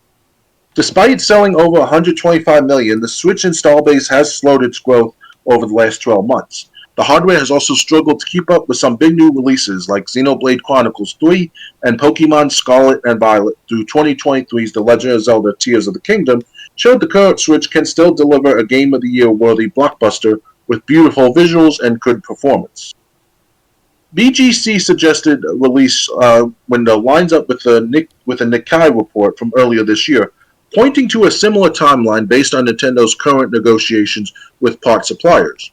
And Nintendo previously said during a May earnings call that the company wasn't planning any significant new hardware refreshes before the end of its 2023 fiscal year in April 2024. Despite how guarded the company is, sources tell BGC that Nintendo is working on a console that might have an LCD screen instead of a more premium OLED in order to bring down costs, and that will also accept physical games via a cartridge slot, BGC writes. Sources did not clarify whether the potential new console would be backwards compatible with Switch titles, a massive boom to everyone who has invested hundreds of dollars into that current Switch game library. Nintendo did not immediately respond to Kotaku's request for comment. Based on the details given this round of Next Gen, Nintendo rumors seems pretty different from what fans have been anticipating up until now. In 2021, Bloomberg reported that Nintendo already created 4K Switch Pro development kits. Nintendo publicly declared these false claims and passed them out to certain developers, which certainly makes the prospect of buying a hardware refresh with the worst LCD screen annoying. Whatever Nintendo is working on, you probably won't get it this year. Sorry about that. Are you surprised Nintendo's might be moving on to a new console next year? It doesn't surprise me. It's been by next year. It's going to be 7 years since Nintendo Switch came out next year, as of 2024. So this is the next time too for Gen 10 console gaming, because Nintendo Switch is considered Gen 9 and the way ahead of its time before PlayStation and Sony came to be in its current Gen 9 and all. So Nintendo is ahead of the game based on generation wise of gaming. So it gives them a heads up in sales and things that matter. But the problem though is that the downside to Nintendo's consoles is that it's not as powerful enough to sustain like a constant, high quality gaming on the home screen or the home TV as much. Of course, the Switch, it has the portability to just play it anywhere you go. So it's kind of like a good trade off right there. But the problem is that you're going to do 30 frames per second for about, equivalency of what processor speed out there, like a 1650 GTX, graphics card at best, some shit like that. So it's, So it's kind of like, I'm willing to buy a new console if I am able to play backwards compatible on the older consoles, like the Nintendo Switch, like Super Mario Odyssey, Legend of Zelda, Breath of the Wild, then the latest Zelda game as well, perhaps Skyrim. Tears of the Kingdom. Yeah, Tears of the Kingdom, yeah. Those type of games, yeah. There was a lot of games that came out on Switch. It wasn't a total fail like the Wii U. Unfortunately, the Wii U failed, although Nintendo's marketing was to blame for that because there was none. Yeah. I mean, I guess, they were going to move on eventually. I thought the Switch would be around for a little longer. But, again, these are just rumors. This is just a possible, it's a possible outcome for what happens next year. They did say 2024, the fiscal year, which ends in April 2024, nothing's coming out before then. So, so they might be moving on to a new Switch, but Nintendo didn't say what would happen to people who bought games digitally on the Switch. So You Yeah. can have a lot of upset people if they lost that money, unless they want to keep their Switch lying around, play games that they purchased digitally. Yeah, so they keep the Nintendo eShop open for at least another, say, 5 years after the newest game console. They should be fine for now with people buying the older previous gen console. But other than that, it's like like people get after. I'm sure people get tired for the last at least what 2 consoles now that you have to spend every generation just to keep the old games up to date with the newest gen console. And after a while, people will be like, screw this. I'm just gonna emulate my games. Forget about this preservation via Nintendo's way of preserving games. I'm gonna do it my own way. And I don't mind emulation. Don't get me wrong. I try to tell that to my younger gaming friends who are in like their early 20s, late teens, and all. They tell me, "Oh, Dr. Games, like we hear that you're not into emulation." I know. I've always been doing emulation before you guys were kids and all. So it's kind of like as early as 2003, 2004, I was starting to get more involved, trying to get the Contra, the Earthworm gems for my PC at home, as well as at our high school back in 2005 Triple J with you and I. So, Pac-Man as well. So I know the deal about the emulation. I just don't speak on it in a very kindly, 100% fully supported way. So Yeah. Well, I was a big fan of emulation once when I was able to link my PlayStation controller to my laptop. My old laptop has a bunch of emulators and ROMs on there that laptop doesn't turn on. But now that I'm stuck with the keyboard and I don't have a way to link my controller to my laptop anymore, I've just lost anything about emulation. So if it was me, like say you want to play like an old Zelda game or an old game period, just get the cartridge off eBay or Amazon or something and get the old hardware. I still got my Nintendo hooked up; it still works. oh yeah. So like if I wanted to play the old Legend of Zelda, I'd hunt down a cartridge. Right. And you know what? Keep it that way because it's not like the Nintendo console's going to die if it just stays hooked up and not used. If it's kept taken care of, if you're taking care of it, that is. Yeah. If you're keeping it, dust out of it and everything, it's gonna still work when you go back to it. So, maybe you have to keep. Maybe the only way to preserve games is to keep the old hardware. That way when the last microchip goes down, so to speak, you can still play whatever you have on your Nintendo and Super Nintendo. You don't have to worry about getting online. Yeah, but what people of the younger crowd saying, like the ones who are under 25 and they're doing like emulation galore on that shit and all. They did. What happened is that they told me that it's best to emulate than to try to preserve the old hardware because eventually the old hardware starts to deteriorate and break down, obviously. Because no machine doesn't last forever. That's true. That's true, but there's also different clone consoles out there, or different Nintendo. Like there's different consoles that play these old games. So it's not like if you can't find an old school 8-bit Nintendo, say there are different kinds of consoles that play Nintendo games that were meant for Nintendo games, which you could play them. So and these consoles were made, like in the 2010s or something. So it's it's not like you have to get a Nintendo or you're screwed. Right. I had an FC3 Yobo. That consoles, the controllers were junk, but the systems still work. I know there's other systems out there too that I just don't know the name of. So and you know what? Even like Nintendo's, like if it's the pin connector or something, you still unscrew the Nintendo and replace the pin connector. If you have to, there's how-to videos on YouTube. So the old hardware, it's not like delicate. I'd say the Xbox One's more delicate than the Nintendo. Ready to move on? Yeah, ready. All right. Next, Microsoft sends final submission to CMA as Activision Blizzard buyout. Saga enters Endgame. I thought it said Sega. Yeah. Microsoft has seen its final submission to the UK's Competition and Markets Authority, outlining why it believes the organization should reconsider its block on the proposed $69 billion buyout of Activision Blizzard. In April, the CMA announced its final report on the acquisition, citing competition concerns around cloud gaming in the UK. Since then, Microsoft has defeated the U.S. Federal Trade Commission in court, obtained approval from key regulator the European Commission, and secured an agreement with console rival Sony for the provision of Activision games on PlayStation for a decade. Microsoft's submission raises all three developments in its attempt to convince the CMA to reconsider and mentions plans to put forward a proposal for a modified merger situation, which would mean that the current approach, my dog's scratching at my door because of a thunderstorm outside, which would mean first the current approach in the FR potential final order would be superseded. Microsoft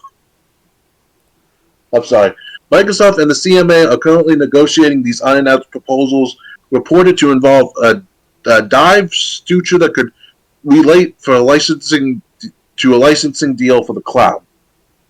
The CMA is the last obstacle Microsoft must navigate in order to get the deal signed. The CMA originally said no to the deal, but the Competition Appeal Tribunal paused Microsoft's appeal against the decision to allow it and the CMA to negotiate a new proposal. Microsoft and Activision Blizzard postponed their merger deadline for 3 months to allow more time for the deal to gain approval from the CMA. Microsoft must therefore complete its acquisition of Activision Blizzard by October or pay several $1 billion in a reverse termination fee.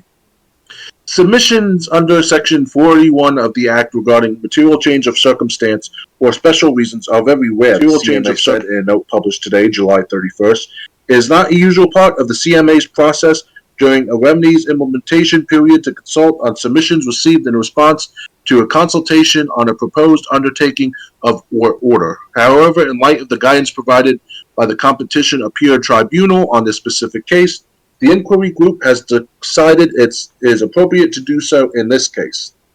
The CMA warned earlier in July that Microsoft could be hit with a whole new merger investigation when it submits its new proposal, but the company is seemingly confident the deal will finally go through by October 18th.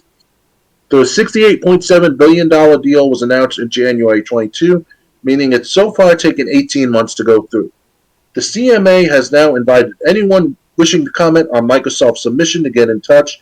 These comments should be sent by August 4th. The CMA will make its final decision on August 29th. So, again, we talked about this before. There's not much to go over now. So, do you think anything about this, or? Like I said earlier tonight with us, the CMA and all, it's finally about to end as far as the kerfuffle between Microsoft and Sony and CMA is in between that matter too. So it's let's hope that this last appeal to CMA will make a difference and having the full 100% merger. If not, then it's not meant to be. Then, as far as 100% in 100% type of format, in my perspective, CMA. It's about political correctness. It's about censorship. So, the United Kingdom has always been like that for quite some time now with its restrictions on freedoms and copyright, things that matter. It's kind of like, what's the point of being in the United Kingdom at this rate? You thought the United Kingdom has history of its, of its freedom of speech or freedom to assemble, or if they ever had these laws. You thought because America, us United States citizens, our laws are based on United Kingdom's system of government in a sense, whereas the first 10 amendments of free speech, of freedom of association. So I guess what I'm trying to say is that CMA is just an arm of the United Kingdom's or the European Union's governance over the market of sorts. So yeah. Yeah, so, there's not really much to go over. Honestly, when I read the title of the article, I thought it said Sega enters Endgame. I'm like, wait a minute, Sega's getting into this now? But, yeah, so, apparently it's nothing new. It's just Microsoft has made its final proposal. If CMA doesn't accept it, UK is probably going to be left out of the deal, but the deal will be happening everywhere else, so. Oh, yeah. Ready to move on? Yeah, I'm ready. All right, next. Hold on. Somerville invades PlayStation this month. Somerville is bringing its mysterious alien invasion to PlayStation consoles on August 31st. The game comes from Jumpship, a studio formed by former Playdead Limbo Inside CEO Dino Patti. It centers on a small family rocked by a sudden alien invasion on Earth who must now survive by running and hiding. The game's eerie atmosphere and lack of dialogue lend to the game's enigmatic nature, and multiple endings offer various truths about the threat you face. Somerville launched on Xbox and PC last November to generally warm reviews, though was noted for its rough technical performance, which has since been improved in post-launch updates. In a press release, Jumpship promises the PlayStation port will be the best version of Somerville yet, and will feature dual-sense haptic feedback. For more on Somerville, you can read Game Informer's Somerville review and editor Kyle Hiller's opinion piece on why it's the best alien invasion game since Half-Life 2. So, what do you have anything to say about Somerville coming to PlayStation? I'm sorry, what's the question? I'm sorry, repeat that one more time. Do you have anything to say about Somerville coming to PlayStation now? Somerville, wow. I didn't look into that game yet, so to be honest with you, I don't really know much about it yet. It's coming out. When is that coming out? Somerville, by any chance? I think it already came out on Xbox One, and it came out on Xbox and PC last November, but it's coming out for Sony on August 31st. Oh, the day after my birthday. Nice. I will look into that later, Somerville, and see how good it is, or if it's bad. Because it sounds like I never heard of it really in a long while. Like I heard of it. We talked about it in the past. I remember that. Yeah, a year ago. Yeah. So it wasn't that memorable then. I will admit that. So I can't say much about it. Sorry, guys. Just let me put my dog down. One moment. Yeah, sure.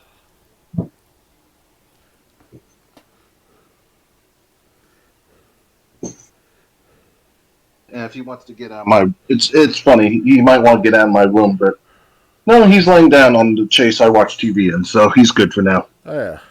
I might have to let him out of my bedroom later. Yeah. So I mean, it sounds good. I never got a chance to get to it. But if you were missing out on PlayStation, you won't by the end of this. You won't. You'll have your chance to get it by the end of this month. Mm-hmm. Ready to move on? Yeah, I'm ready. All right. Next.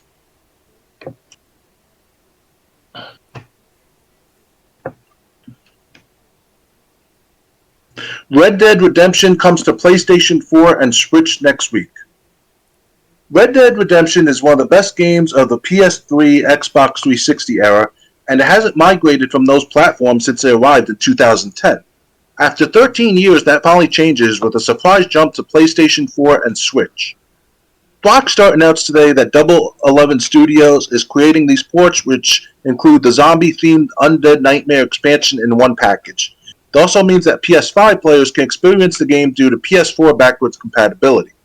While it's unclear if these versions feature any kind of performance or graphical improvements, they do have additional language support for simplified and traditional Chinese, Korean, Polish, Brazilian Portuguese, Russian, and Latin American Spanish. Red Dead Redemption follows former outlaw John Marston on a quest to track down the remaining members of his old crew, the Van der Linde gang, in order to save his family. Its prequel, Red Dead Redemption 2, arrived in 2018. If you missed out on the original the first time around, you can pick up Red Dead Redemption digitally on PS4 and Switch on August 17th for $50. Physical copies hit stores on October 13th. To learn more about the game, be sure to read our original reviews for the base game and Undead Nightmare. You never played... Did you... I know you said you never played either Red Dead Redemption or Red Dead Redemption 2, correct? Yeah, as well as the Red Dead Revolver games as well from like the 2000s. So I will admit that my knowledge is not as keen yet on those games, but I heard good things about Red Dead Redemption 1 and 2. Did you ever play the expansion Undead Nightmare? Nope, not yet. Never did yet. And when I hear about this Red Dead Redemption update or this port for the PS4 and that Switch now is that they're going to reduce the content in the game as well, especially censor the content. So it's kind of like that GTA 5 moment from this past year, if I recall correctly, on GTA 5, because in GTA 5, I know I'm comparing apples to like a fucking like a pear tree or whatever, but it's still part of Rockstar Games, still GTA and Red Yeah, Dead Redemption. But in GTA 5, they censored the content to the point they got rid of the torture scenes out of the beginning of the yeah, game. So that's not just that. Of course, there's more than one thing out there that they censored as well. But that was the biggest thing of that game. What it was its content of its depravity and also its gruesomeness, how assassinations, how espionage is like that with the FIB and stuff like that. So it's kind of like, what was the person spending $40 5, 7 years ago on the Xbox One? If you're going to censor that content out of the game, give me a discount on the next Red Dead Redemption game, at least that. But no, right. it was ridiculous. How dare Microsoft and Sony, whoever with Rockstar Games and all, to censor that kind of content from the game, and you still asking for full price, especially with this Switch port that's like $50. I'm like, I'm not spending $50 for that if I have the Switch. You're gonna sell it to me for 15, $20 for that censored content. That's what I hate about the America, North America entities who are selling games to us, because why is it that after all these years, decades later, we get the censored content that's from Japan or that's from other parts of the world, and you ask for full price still? Like, it baffles me. That's why you don't see me buying as much games as I used to, because most of it I hear is censored. Another game, Operation Raccoon City. If you bought it on the Xbox store for Raccoon City, you get the United Kingdom European version, where there's more censorship than ever than the original Oh wow. USA version, I hear. So I want to get the physical copy on the Amazon store and get it from the United States Amazon store. So, but it's ridiculous. Like, you can't win. You just can't. And it's like, I'm not going to spend $50 for a PS4 and Switch port for sake of playing it for sake of for compatibility reasons. So, more power to us gamers to tell about this matter, to talk about these matters, because I just don't like. I didn't like that moment when I found out about my GTA 5 game was fucked up like that. It was that censored. So I'm Yeah, upset still about that. So yeah, yeah. I mean, I had Red Dead Redemption for PS3. I think I got the Undead Nightmare package, um, by itself. I just need a Red Dead Redemption copy, um, to play the Undead Nightmare because I never finished Undead Nightmare. right, That's the only Red Dead Redemption it's the only Red Dead Redemption game I haven't finished. right. I also never finished Red Dead Revolver, but that's a different Mm-hmm. story. Yeah, so I mean, unfortunately, yeah, when these games get re-released, you have to wonder if there's going to be censorship, what they're cutting. Yeah. Um, I didn't think about that, unfortunately.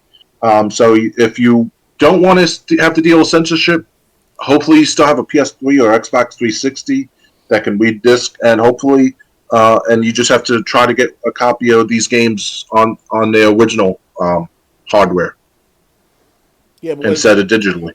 we also strange though. Back in 2018, when it was released on the PS4 and Xbox One games, there was little to no censorship in the North American versions of these Red Dead Redemption 2 game, especially.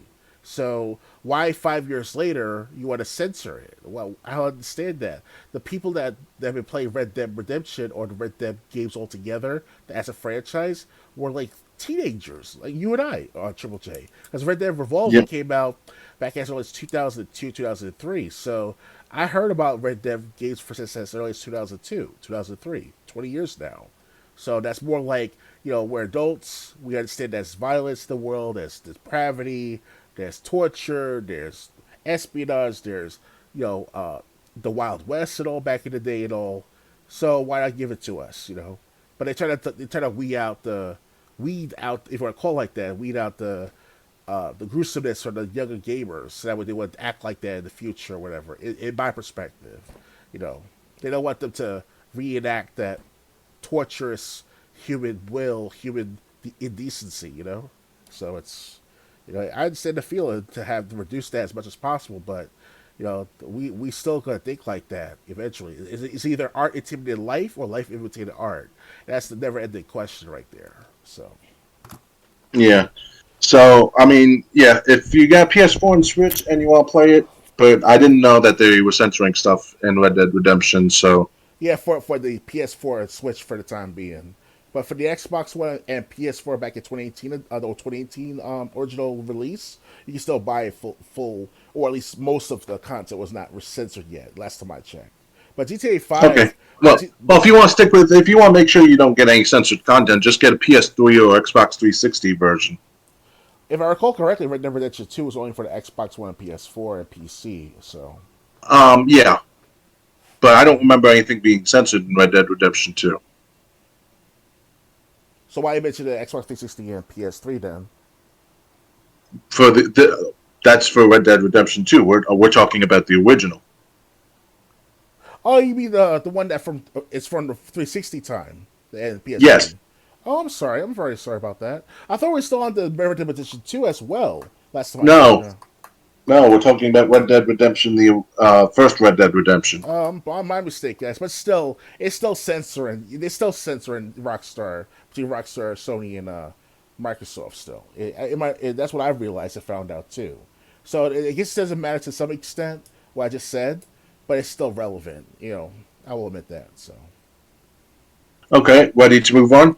yeah, ready. Sorry about that, guys. I do apologize for the All right. mix-up, but we have to specify Red Dead Redemption, Red Dead Revolver, Red Dead Redemption 2, Red Dead Redemption, whatever. It's so next time, of course. Okay, based on after that, Yes. um, Call of Duty Modern Warfare 3 arrives November 10th. Call of Duty Modern Warfare 3 will be released on November 10th, and we got the briefest of teasers and new trailer today.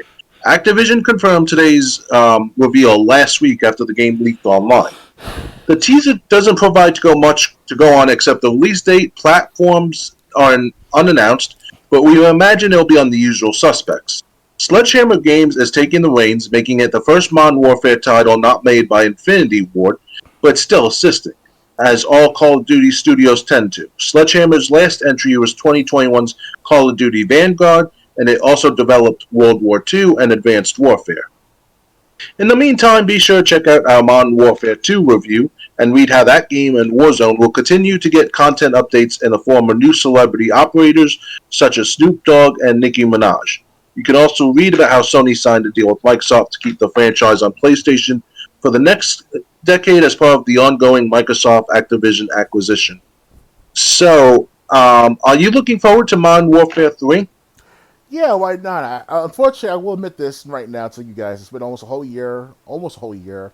I have a copy of Modern Warfare 2 2022, but I haven't just finished the campaign for that yet, so I can't tell if it's going to be just as good. Because, of course, Makarov, in between Modern Warfare 2 and 3, he's more focused in those type of games with the original Modern Warfare trilogy. And that was fucked up what happened at the end of Modern Warfare 3. So I hope they'll bring about that similar scenarios in Modern Warfare 3 to those who are hardcore Call of Duty fans or at least casual fans to at least play the campaigns like myself. So more power to Infinity Ward or Sledgehammer Games or even Treyarch to produce this Modern Warfare 3 2023 game. Yep. Yeah, so, I mean, I never played the new Modern Warfare games. Dr. Games 101, I think, did a playthrough, or at least a video, on the first Modern Warfare re-release. Was it the first one or second one you did a video on? I did Infinite Warfare back in 2019, 2020. I could have sworn you did one of the Modern Warfare games, the one that looked like it was actual movie scenes. Yes, I remember now. It's been a whole year. I forgot about that gameplay. I edited out. It's an edited version of the Modern Warfare 2 2022 campaign of the first mission, I believe, with the big missile. Yeah, the first mission or two, maybe two. Yeah, it was about a 30-minute gameplay I did, edited that is. And it was pretty good. It was all right.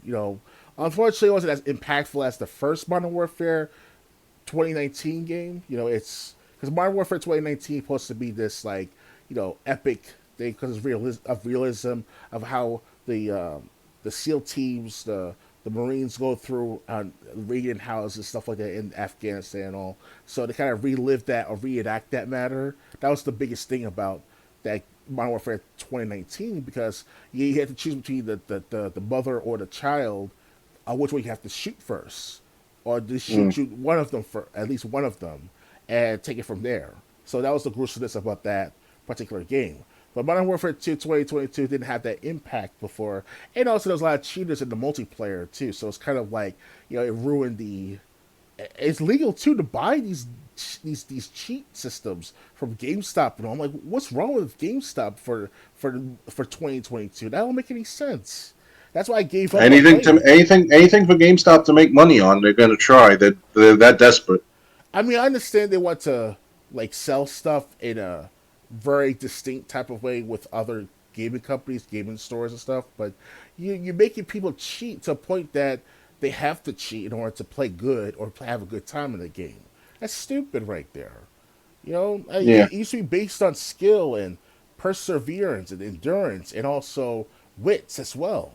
That's what I like about Modern Warfare 2019, because it didn't have that much cheat in the game. It's either you have aim assist or you don't. And if you do have aim assist, you still have to shoot good. You still have to be reactive to the game. You have to slide and shoot, or crouch and shoot, or shit like that, or how to throw a grenade, that type of stuff. But now in Modern Warfare 2 2022, I took off aim assist, and people are still killing me left and right. And it's like, because of the wall hacks and all they put into those devices to put into the game, it's ridiculous. Triple J, it astonishes me that GameStop ruined that experience. In part of the GameStop ruined that experience in 2022 Modern Warfare 2. Oh, and I think my dog wants to leave my room. Sure. I gotta open the door. Do you want to leave?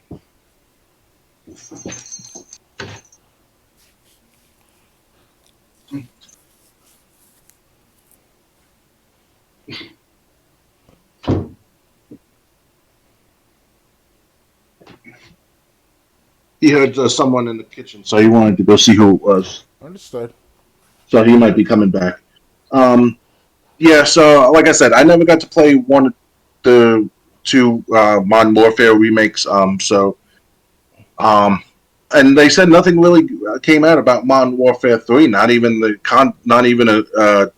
confirmation on what consoles it will be on. So, but it comes out this November. So get ready if you're looking forward to the next Call of Duty, Modern Warfare 3. Right. Oh, yeah. Ready to move on? Yeah, ready. All right, we got like 7 stories left, so we'll probably be able to make it through all of them. Yeah, hopefully 12:30 the latest. All right, well, Fortnite is adding WWE superstars Becky Lynch and Bianca Belair. 2 of the women's division's biggest names join John Cena as WWE superstars in Epic's Battle Royale. With SummerSlam that just happened, WWE is staying in the headlines, albeit in a manner that it rarely has before. More WWE superstars are coming to Fortnite, this time in the form of 2 of the women's division's best, Bianca Belair and Becky Lynch.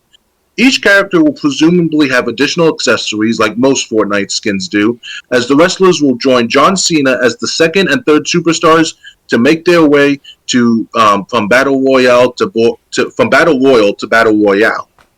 There's no official release date yet mentioned for these skins, but as we only have a teaser on WWE's Instagram to go by for now.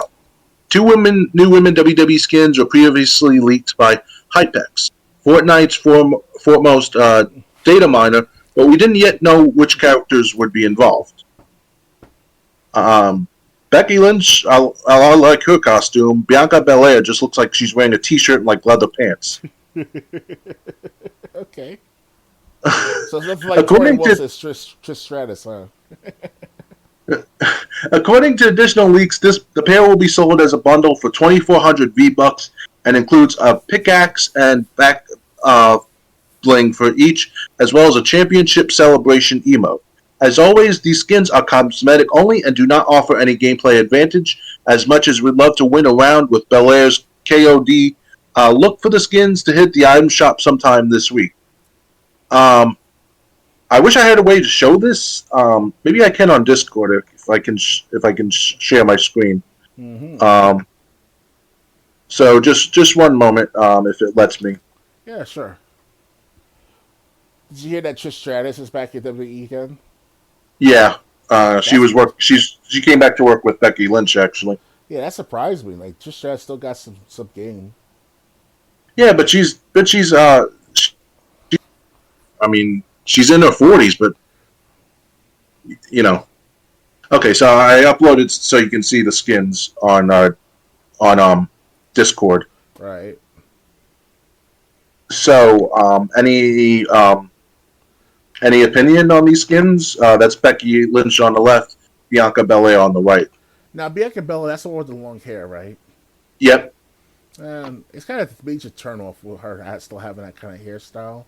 Like it's too long, it's too fake in a sense. I mean, I'm sure it's natural, potentially speaking natural, but we don't know about that, right? So Well, I mean, she braids it, so I mean, I never assumed it was fake. okay, But I'm pretty sure she's married anyway. So yeah, I know. I'm sure your opinion really hurts her morale. Yeah, it actually hurts my morale too at the same time. Oh, well. But other than that, yeah, it's yeah, why not Fortnite? With the Becky Lynch and all. I mean, I don't mind Becky Lynch as a wrestler and her as well, the other player. But I would like to see Tori Wilson and maybe even who's like was it Molly Holly back in the Yeah. wrestling ring together. That'd be nice in WWE. Molly came back for a Royal Rumble not too long ago. Molly Holly, really? Yeah, she even did the superhero gimmick, although she didn't have the blonde hair. Right. But yeah, so I mean, while what Doctor Games 101 wants might not come to fruition because Fortnite was almost 20 years too late. Yes. These are actually quite interesting. I don't remember seeing John Cena skin in Fortnite. Like I said, Bianca Belair just looks like a normal person. Right. Becky Lynch, I don't know what the hell she's wearing. Is it Becky Lynch the one with the says "I'm the man" or something like that? Yes. Yes. Yes, I'm sure she is the man. All right. Yes, and a very beautiful man in a sense of Okay, I thought I was going to go there. I got that from a Rush Hour 2, the movie reference with Chris Tucker. Wait, went up against that Chinese lady in this casino, and she said, "I'm not gonna think of you as a lady. I'm gonna think of you as a man, a very beautiful man who wants to take you to the movies with." Okay. I was trying to reference that. I'm sorry. I thought people could catch on to that. You totally missed the mark. You couldn't have been more off. No, I'm just saying. Like lots of fans love Becky Lynch when she first came in. When she had like the pilot goggles and like the long trench coat and everything. So, and I've already said I thought the man gimmick was stupid. I still think it's kind of stupid. Try explaining that to a non-wrestling fan. See how confused they are afterwards. Yeah. But yeah, so I mean, two new wrestlers are going to be in Fortnite. Anything else to add, or ready to move on? I'm ready to move on. All right. Hold on. Display capture. Next. Pokemon Trading Card Game and Pokemon Stadium 2 hit Nintendo Switch Online today. Two classic Pokemon games are coming onto Nintendo Switch Online today in the form of Pokemon Trading Card Game and Pokemon Stadium 2. Both will be available later today. Pokemon Trading Card Game was released for the Game Boy in 1998 and has a similar format to the traditional RPG series, except you're battling with cards instead of actual monsters. Pokemon Stadium 2 arrived in the US for the Nintendo 64 in 2001 and is obviously the sequel to the first Stadium, which is already available on Nintendo Switch Online and Expansion Pack. While these aren't the much required red, blue, yellow games for any RPG, or for that matter, this is a step in the right direction. Be sure to check out the complete list of every game available on Switch Online to keep up with each edition. Did you care about Pokemon Trading Card Game or Pokemon Stadium 2? Not necessarily. I will admit it's. I'm like, let's say I'm not too big for it. I mean, obviously I am too big for Pokemon and all, but it's like I'm not ready to go back to Pokemon like that ever again anytime soon, if ever. It's like it's been there, done that. Especially with the first season, the Gen 1 and all. I have the Pokemon Red. I had Pokemon Yellow, Red. I have the Pokemon the Pokédex book. I had the strategy game books for Pokemon Red, Blue, and Yellow. So all this I got on my Christmas of 1999, 98, I believe, along with other And you PlayStation still games. have it? Yep, to this day. But they might be fucked up. The pages of it might be screwed up or whatever from the stick it together, whatever, in the corner of my room somewhere. But it's yeah, I actually still own those type of magazines and games. But and the last time I If ever, yeah. if sorry to interrupt, but if Red, Blue, and Yellow came to the Nintendo Switch Online expansion service, would that entice you to get Nintendo Switch or no? I had some on my Game Boy Color, so not really. I mean, I will still get the Switch no matter what, just to up for other games like the Breath of the Wild, Tears of the Kingdom, Mario Odyssey. But for just the sake of playing the Gen 1 games on the Switch, nah. It's been there, done that. And plus, um, yes, I guess should try other generations of Pokemon too. The Black and White, X and Y, Sword and Shield, Violet and Blue, Violet, whatever it's called, Sun and yeah. Moon. If ever in my lifetime I'll spend time with if I ever had a family of my own with like a couple of sons, whatever, and they're up to Pokemon after 10 years after Ash Ketchum left Pokemon after 25 years, some shit like that. I'd be like, hey there, sons, check out Ash Ketchum or Red and Gen 1 Pokemon. But they're like, oh my god, Dad, that's so cool. You still have the first gen Pokemon games. And I'm like, yeah. Meanwhile, they'll be playing like Pokemon Asteroids or Pokemon in Space or whatever, Yeah. whatever they're up to by now. By then. Or dinosaur Pokemon, some shit like that. Because that's the deal with Power Rangers. Because back in, was it 1990, 92 is when the first Power Ranger episodes came out. And by the third generation, fourth generation, they were in space. I'm like, god damn. You know? Yeah, generation. Yeah, I'm not too familiar. I'm only familiar with the first generation. I stopped watching like '96, I think. For Power Rangers, right? Power Rangers. Yeah, Okay. I know. I remember because like I remember they had a Power Rangers movie in 1995. Yep. That movie I remember, Oh, yeah. but by the time they had another movie in '97, I had already moved on to Batman and other things. So Yeah, Pokemon was 97 to like 2000. And after that, there was the Orange League in 2001, Johto in 2002, 2001, give or take, and so on and so forth. And by the time Johto started, I didn't watch after that. So it's like, I didn't care after that. The beginning of Johto. I never really cared about the Pokemon TV series. I just cared about the games. I used to have Blue growing up. Right? Um, I did play Yellow on emulator, the Pikachu edition, just once or twice. So I didn't really get far in it. But then again, I didn't get far in Blue either. Um, so yeah, I mean, I enjoy the games, but the TV series I never really cared for. Hmm. Yeah, I hear too with the TV series, like the Japanese are like the way they portray the Pokemon and all. They censor it for the kids in America after a certain season. I think it was the middle of season one, not even. Where because on News 12 Long Island news reports, I watch the news every morning, but while watch Pokemon after that, whatever. And the News 12 report says that mothers, like actual like soccer mom, the mothers like of these kids were complaining that there was like the female characters had short skirts and all and wearing bikinis that were too attractive and stuff. So it's like that's how Japanese look at it like that in their culture back then. That is. So us American kids, we weren't really exposed to that type of stuff until later on in life, obviously. So it's pretty interesting how much things have changed. Because back then, yes, there was sex and drugs and rock and roll like in the magazines and all, but we didn't see that till like in our teens and all. But now you hear about these teens of today; they're exposed to all sorts of stuff before the age of 10 and all. I'm like, damn, that's crazy. It baffles me, you know. But obviously, that's a Yeah. different time. You know, it was about the American dream we have to pursue. You know, collect all the Pokemon, all 151, not 150 because of Mew and all. But that's a glitch. You know, I found out later on to get Mew. But and I saw the Pokemon the movie as well. Pokemon 2000 the movie. No, not 2000. Pokemon the first movie. That's what I saw in theaters. I was like 12 at the time when I saw that in a movie theater with my aunt. It was a pretty good experience.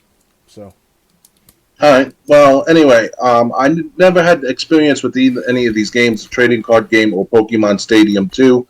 But if you enjoyed those games or wanted to check them out, and you guys switched, they're coming. They are on the expansion pack now. yeah, Um, and I hope you're able to use your Pokemon.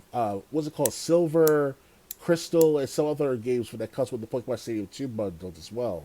So that'd be great. You know, if they could do some compatibility thing going on. I don't know how they're gonna do it, but you know. yeah. Why did you move on? Yeah, I'm ready. All right. Next,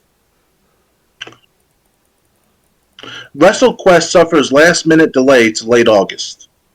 If you were looking forward to playing the pro wrestling themed RPG WrestleQuest today for its launch, it looks like the card was subject to change. The game has suffered a last-minute delay and will now arrive on August 22nd. Developer Megacat Studios and publisher Skybound Games announced the delay yesterday evening, explaining the cause was due to the discovery of a save glitch, the statement reads. When performing final checks on one of our launch platforms, we discovered it was possible for players to lose their save game progress when playing WrestleQuest on multiple different devices. Because this is a game filled with hours of content and player progress is so important, we could never body slam our fans like that. While it's a bummer to see the game get pushed back and mere hours before launch, it's a good thing the team caught this issue before it could affect players. Curious wrestling and RPG fans will have to wait another couple of weeks, but at least they'll presumably be able to play with some peace of mind. WrestleQuest unfolds in a world modeled after action figure wrestling leagues with protagonist Randy Machacho Man Santos on a quest to become the ultimate superstar. Inspired by classics like Chrono Trigger and Final Fantasy VI, you'll partner with a large cast of fellow grapplers to unleash special attacks and tag team moves on your opponents. In addition to fictional personalities, several real-life stars appear in the game, including Jeff Jarrett, Jake the Snake Roberts, Sergeant Slaughter, among others. WrestleQuest will be available on PlayStation and Xbox consoles, Switch, PC, and on mobile via Netflix. Are you going to be getting WrestleQuest when it comes out August 22nd? It looks good to play. It kind of reminds me of the old school games that I played on the WWF Attitude, the WrestleMania 2000, and No Mercy, and all. So, yeah, why not? If it's Well, on it's sale, it's not it's not it's not like that. It's a role playing game. oh right. I keep forgetting about that. It's not at the actual wrestling game, but I see what you mean though. Like it's story based, obviously. So it's yeah, why Yeah. not? Yeah. It's like that with like I mentioned the other game, except for it's in the third person fighting perspective, right? Of course. All right. Well, But are you gonna be getting it or not right away though. I'll wait till it's on sale, and I'll wait until also the fact that I can have time to play it too. okay? Yeah, I mean, I might get it if it's. They did say Xbox console, so I might get it on Xbox One. Obviously, I'm going to wait for reviews first, but um, yeah, but unfortunately, it's like I'm one of those curious about it, but we're gonna have to wait until August 22nd before it's released to the public. But at least they caught the glitch beforehand. Yeah.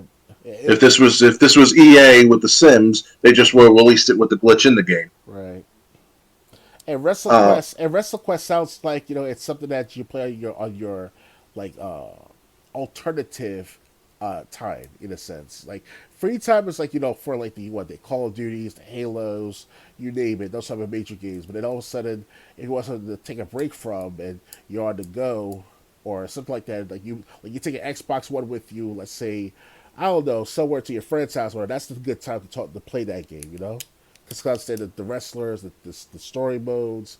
because I hear that there's about at least 15 to 20 official wrestlers taking part in WrestleQuest. Yeah. So that's worth it to understand more about how they're gonna put this in a good storytelling format. It can be just as good. Yeah. It may not be the best gameplay of its like entirety as far as like with that of No Mercy or SmackDown versus Raw type of sense. It's not going to play like those games, not even close. It's a role-playing game. Yeah, I'm trying to say, like I said, it may not be like that of SmackDown versus Raw or WrestleMania 2000, but it will just be an equivalency of it when it comes to story, when it comes to aesthetics, perhaps it comes to humor, that type of stuff. Yeah. So anyway, it's not so. Anyway, if you were looking forward to it, now you still got to wait a couple of weeks. Oh yeah. Ready to move on? Well, yeah. Let's do that. Let's get more to go. That's good. All right. Next, only 4 stories left. South Park Snow Day is a 3D 4-player co-op game arriving in 2024. During today's THQ Nordic Digital Showcase, we learned about a new game starring everyone's favorite watchy Colorado kids. South Park Snow Day looks to carry on the series' legacy of over-the-top and mature-rated humor while still viewing life through the eyes of children. Starring the core group of Cartman, Stan, Kyle, and Kenny, players take part in celebrations surrounding the magical occasion of a snow day.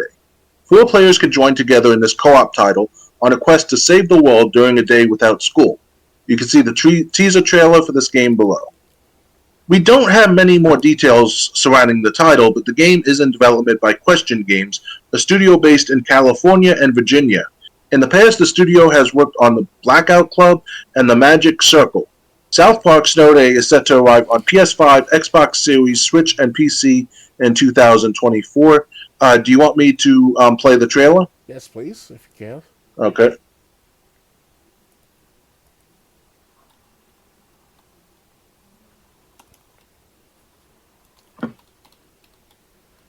Okay, here it goes. All right.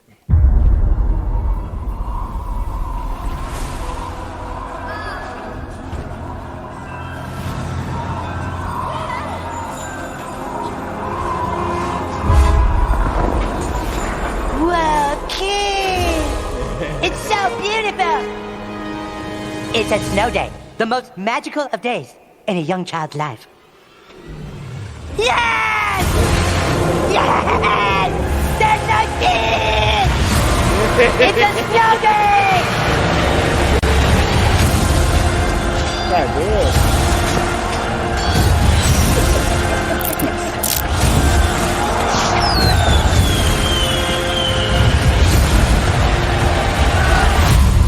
Hey, new kid! It's a snow day, dude! No good, everybody!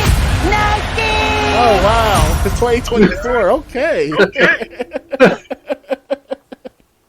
Wait, is this a sequel to the Stick of Truth and the butt? I think so. Yeah. Because Cartman said, "New kid." Have you played the Stick of Truth or the Fractured Butthole yet? I could have played the Stick of Truth many years ago, where it was part of the Game Pass or part of those free Games with Gold things. But I don't remember. Yeah. I don't remember if it's Games with Gold or Game Pass. But I was able to play it for free for a while.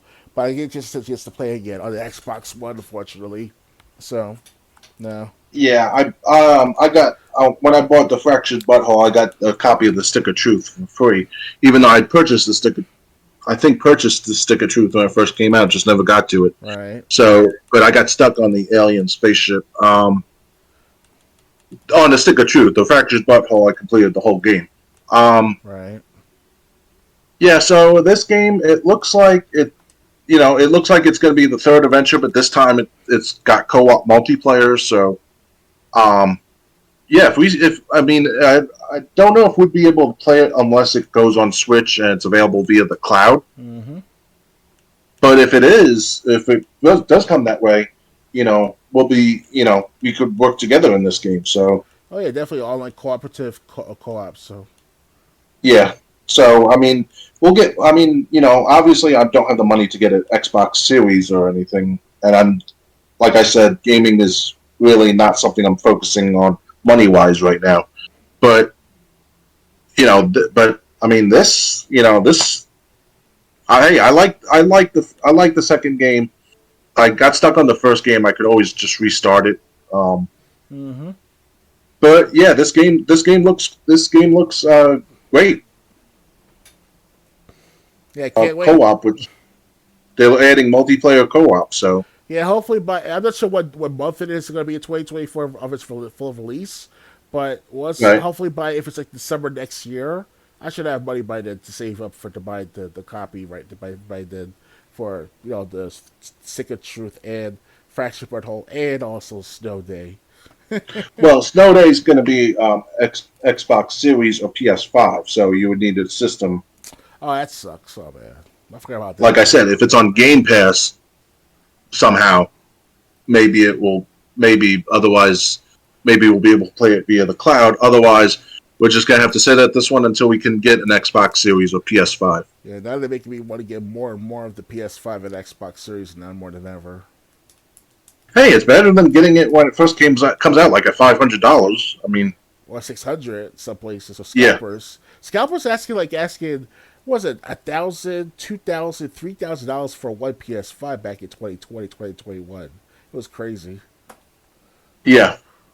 Well, as long as people are willing to pay that much, Yeah, it's business, right?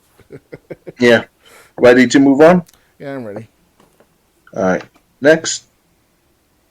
Telltale Games has acquired Erica developer Flavorworks. Telltale is looking to expand its digital footprint on more platforms, and mobile-first studio Flavorworks will help it reach more people. The Expanse developer Telltale has officially acquired Flavorworks, a mobile-first that specializes in producing technology for cinematic interactive stories. According to Telltale CEO Jamie Ortiel, this acquisition is part of its strategy to work with studios and technologies either through partnership or acquisition that align with its vision to develop cinematic and episodic video games. Fans today want to interact with their favorite IPs more deeply, and interactive narratives are a really immersive way to do that, Ortiel said in a press statement. At the same time, people want to access their games from wherever they are, regardless of device or platform. Flavorworks technology and interactive video expertise will enable us to efficiently create story-based games and reach more people through streaming and new platforms. We're excited about what it could mean for our portfolio of games. Flavorworks is best known for releasing the full-motion adventure Erica in 2019 on PS4 and is also the inventor behind Touch Video, a technology that allows far more seamless interaction on recorded videos.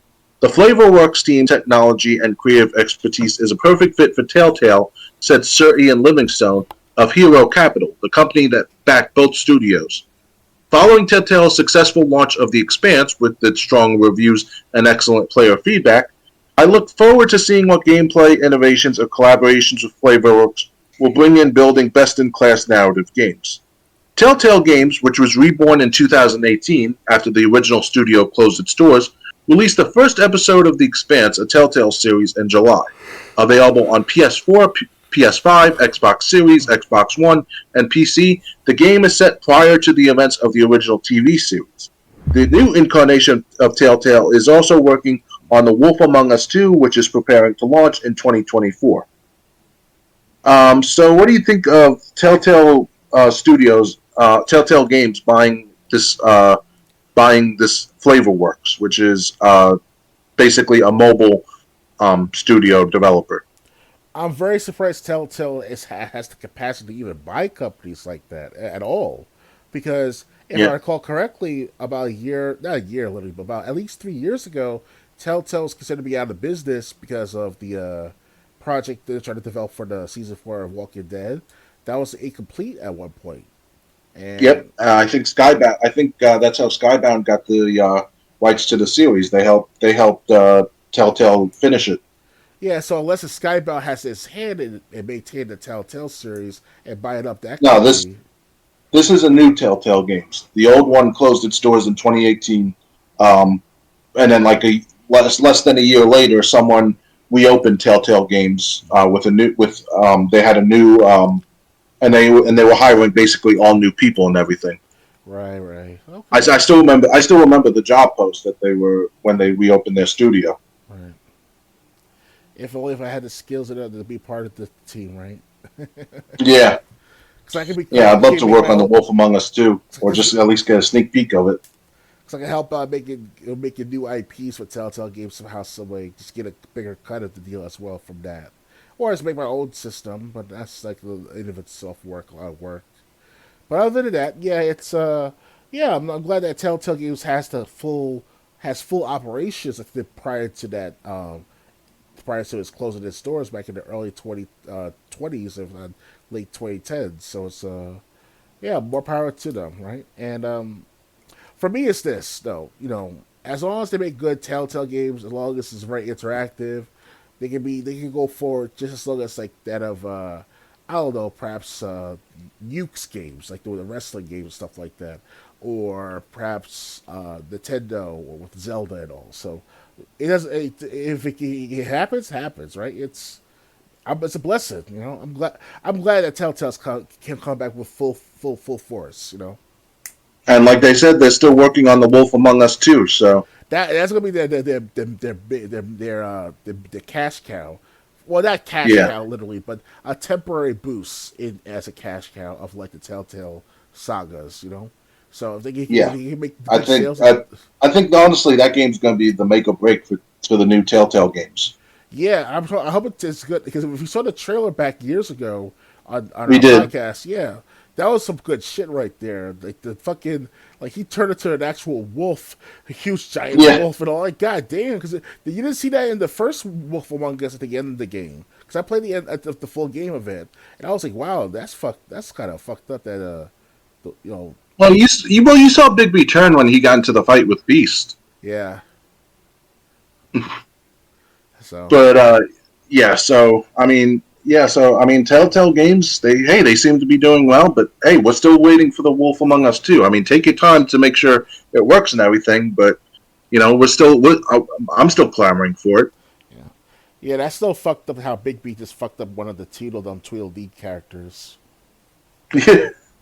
Yeah. Ready to move on? And yeah, I'm ready. It sucks that we can't have to wait another year at most, right? Yeah. Lollipop Chainsaw remake delayed to Ooh, 2024. ooh, Officially titled Lollipop Chainsaw Repop. The planned date is summer 2024. ooh.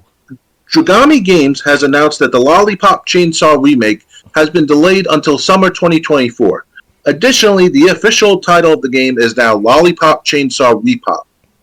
The title of Lollipop Chainsaw Remake has been decided as Lollipop Chainsaw Repop. Dragami Games explained on Twitter. In addition, the release date will be postponed from 2023 to the summer of 2024. We will do our best to make high-quality games, so please continue to support us.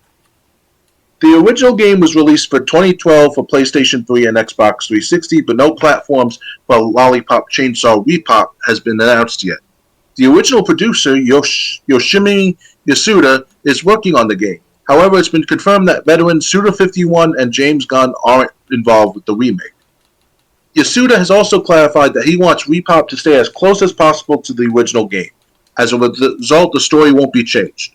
Additionally, the studio intends to leverage modern hardware and rendering technology for the game's graphics. However, Yasuda said that 16 songs from the original soundtrack can't be used for the remake due to licensing issues, and he hasn't been able to comment on the topic of censorship as he hadn't discussed it with the platform holders yet. In GameSpot's Lollipop Chainsaw review, we said Lollipop Chainsaw is cheery and obscene, but it doesn't hit its marks consistently enough to be more than a passing amusement.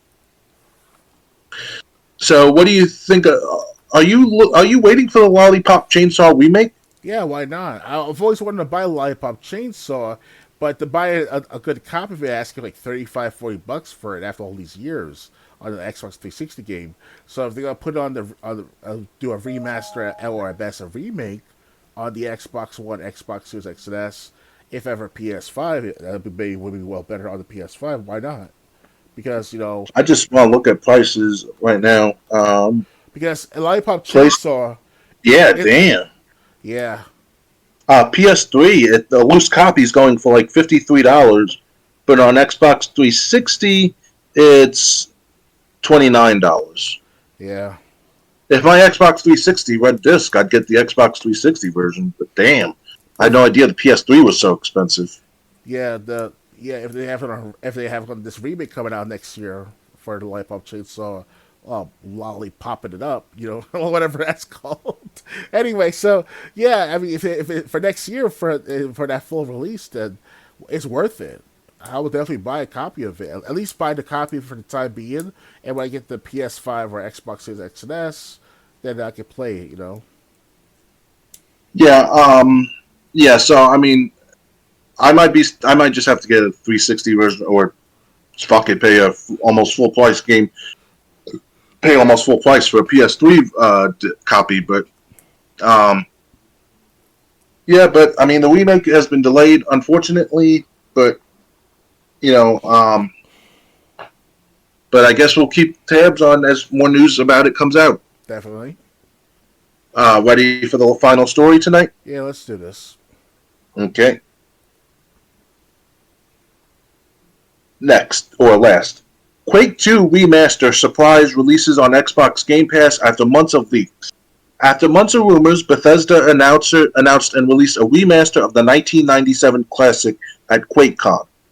To kick off QuakeCon 2023, Bethesda and ID Software have released a remaster of Quake 2. Completed with visual enhancements, a new expansion, multiplayer, and the Nintendo 64 version of Quake 2 bundled in, this remaster is available now on Xbox One and Xbox Series, Nintendo Switch, PC, and both PS4 and PS5. It's also available through Xbox and PC Game Pass and is playable via Xbox Cloud Gaming.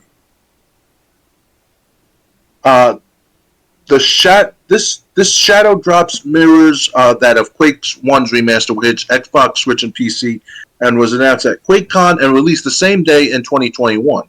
QuakeCon, one of the world's biggest LAN parties, has been around since 1996. The Bring Your Own Controller event has always been a hotbed for arena shooter style multiplayer, but it's also perched almost exactly halfway between summer events like E3 or Summer Game Fest and the holiday shopping season, making it right for ID and Bethesda to show off what they've been working on before the games hit store shelves. For example, leads from ID Software took the stage in 2018 to reveal extended gameplay for Doom Eternal. Some fans expected the remaster since numerous clues hinted towards the existence. In June, IGN reported on a listing for Quake 2 Enhanced on a South Korean ratings board, which was initially spotted by Gematsu in June. More recently, reliable video game industry leaker Billy B. Kuhn predicted the announcement, even nailing the game's release time and $9.99 price point.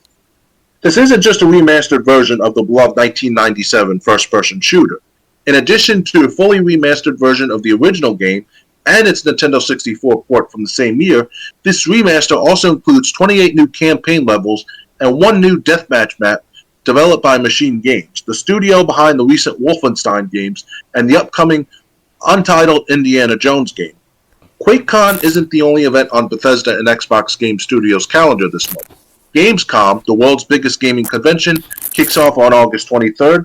Microsoft has confirmed it will have a presence at the Cologne, Germany-based convention with plans to show off new gameplay from Starfield, Forza Motorsport, and more. So, did you play the original Quake on Game Pass? Not the newest remastered, if you want to call it HD port of Quake on the Xbox One, but I did play on the N64, Quake 64, at least a couple of times with friends at somebody's house or a couple of houses in the past. I played Doom 64 for a few minutes, and both games were one of the best FPS games of the 90s, if ever, in the history of FPS gaming, if not in gaming history altogether. So it's it's a blessing to play. Sooner or later, I'll play the Quake on the Xbox One. Hopefully, sometime this month or next month before my subscription runs out. But it's on sale for another 3 days for $3 and change. So until I get some money together for my birthday, and hopefully I can get that situated with my family, and I could get some games for a few bucks, whatever. But other than that, if not, then it's no big deal. I'll go as long as I play before my subscription ends. I'm good. And if not, I mean, the Quake games are not that expensive according to price charting. They're both between $15 and $20 loose. So, Yeah, that shouldn't be a problem. but the Quake 2 remaster is going to have more levels. So, Right.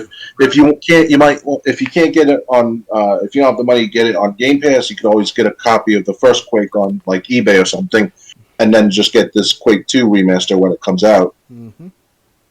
Definitely. Yeah, I played the original on Game Pass a few times. Basically, it's just like Doom, although not as scary. Um, but um, but yeah, so I'm interested in Quake 2. I've become a fan since I got to try it on Game Pass. Yeah. Um, this might be, and if it's a $9.99 game, heck, I'll pay that, and I'll have something I definitely want to play.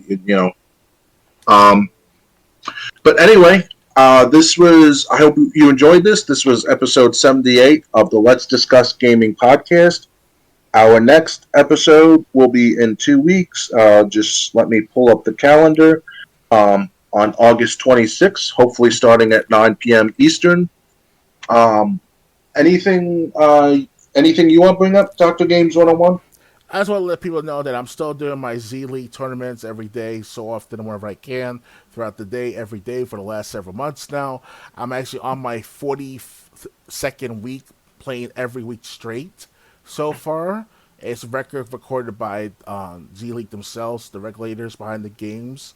So I'm still creating a streak for myself. Not streak in first place, of course, but I'm actually making top placements whenever I can, how often I can. And I'm still continuing to do so. So feel free to be patient with me as I make videos every so often. I recently made a video on, what's that called? What's that game I made? Play the other game. I played, what's that game again? I'm sorry guys. I'm trying to think about what I played in the past, but I still have uploaded a recent gameplay and I did, so check that out and take it from there. Okay. All right, so I hope you enjoyed this. I'll still be. I don't know if I'm going to get any Total Extreme Wrestling 2020 videos up. I did get one up earlier tonight. If I don't get any up, I'm still going to be playing it Sunday after church tomorrow morning. So I mean, Sunday's I'm probably going to be recording episodes, but releasing them throughout the week instead of all at once. But yeah, that's really all the plans I have. So until next time, good night, everyone. Later, guys. Bye.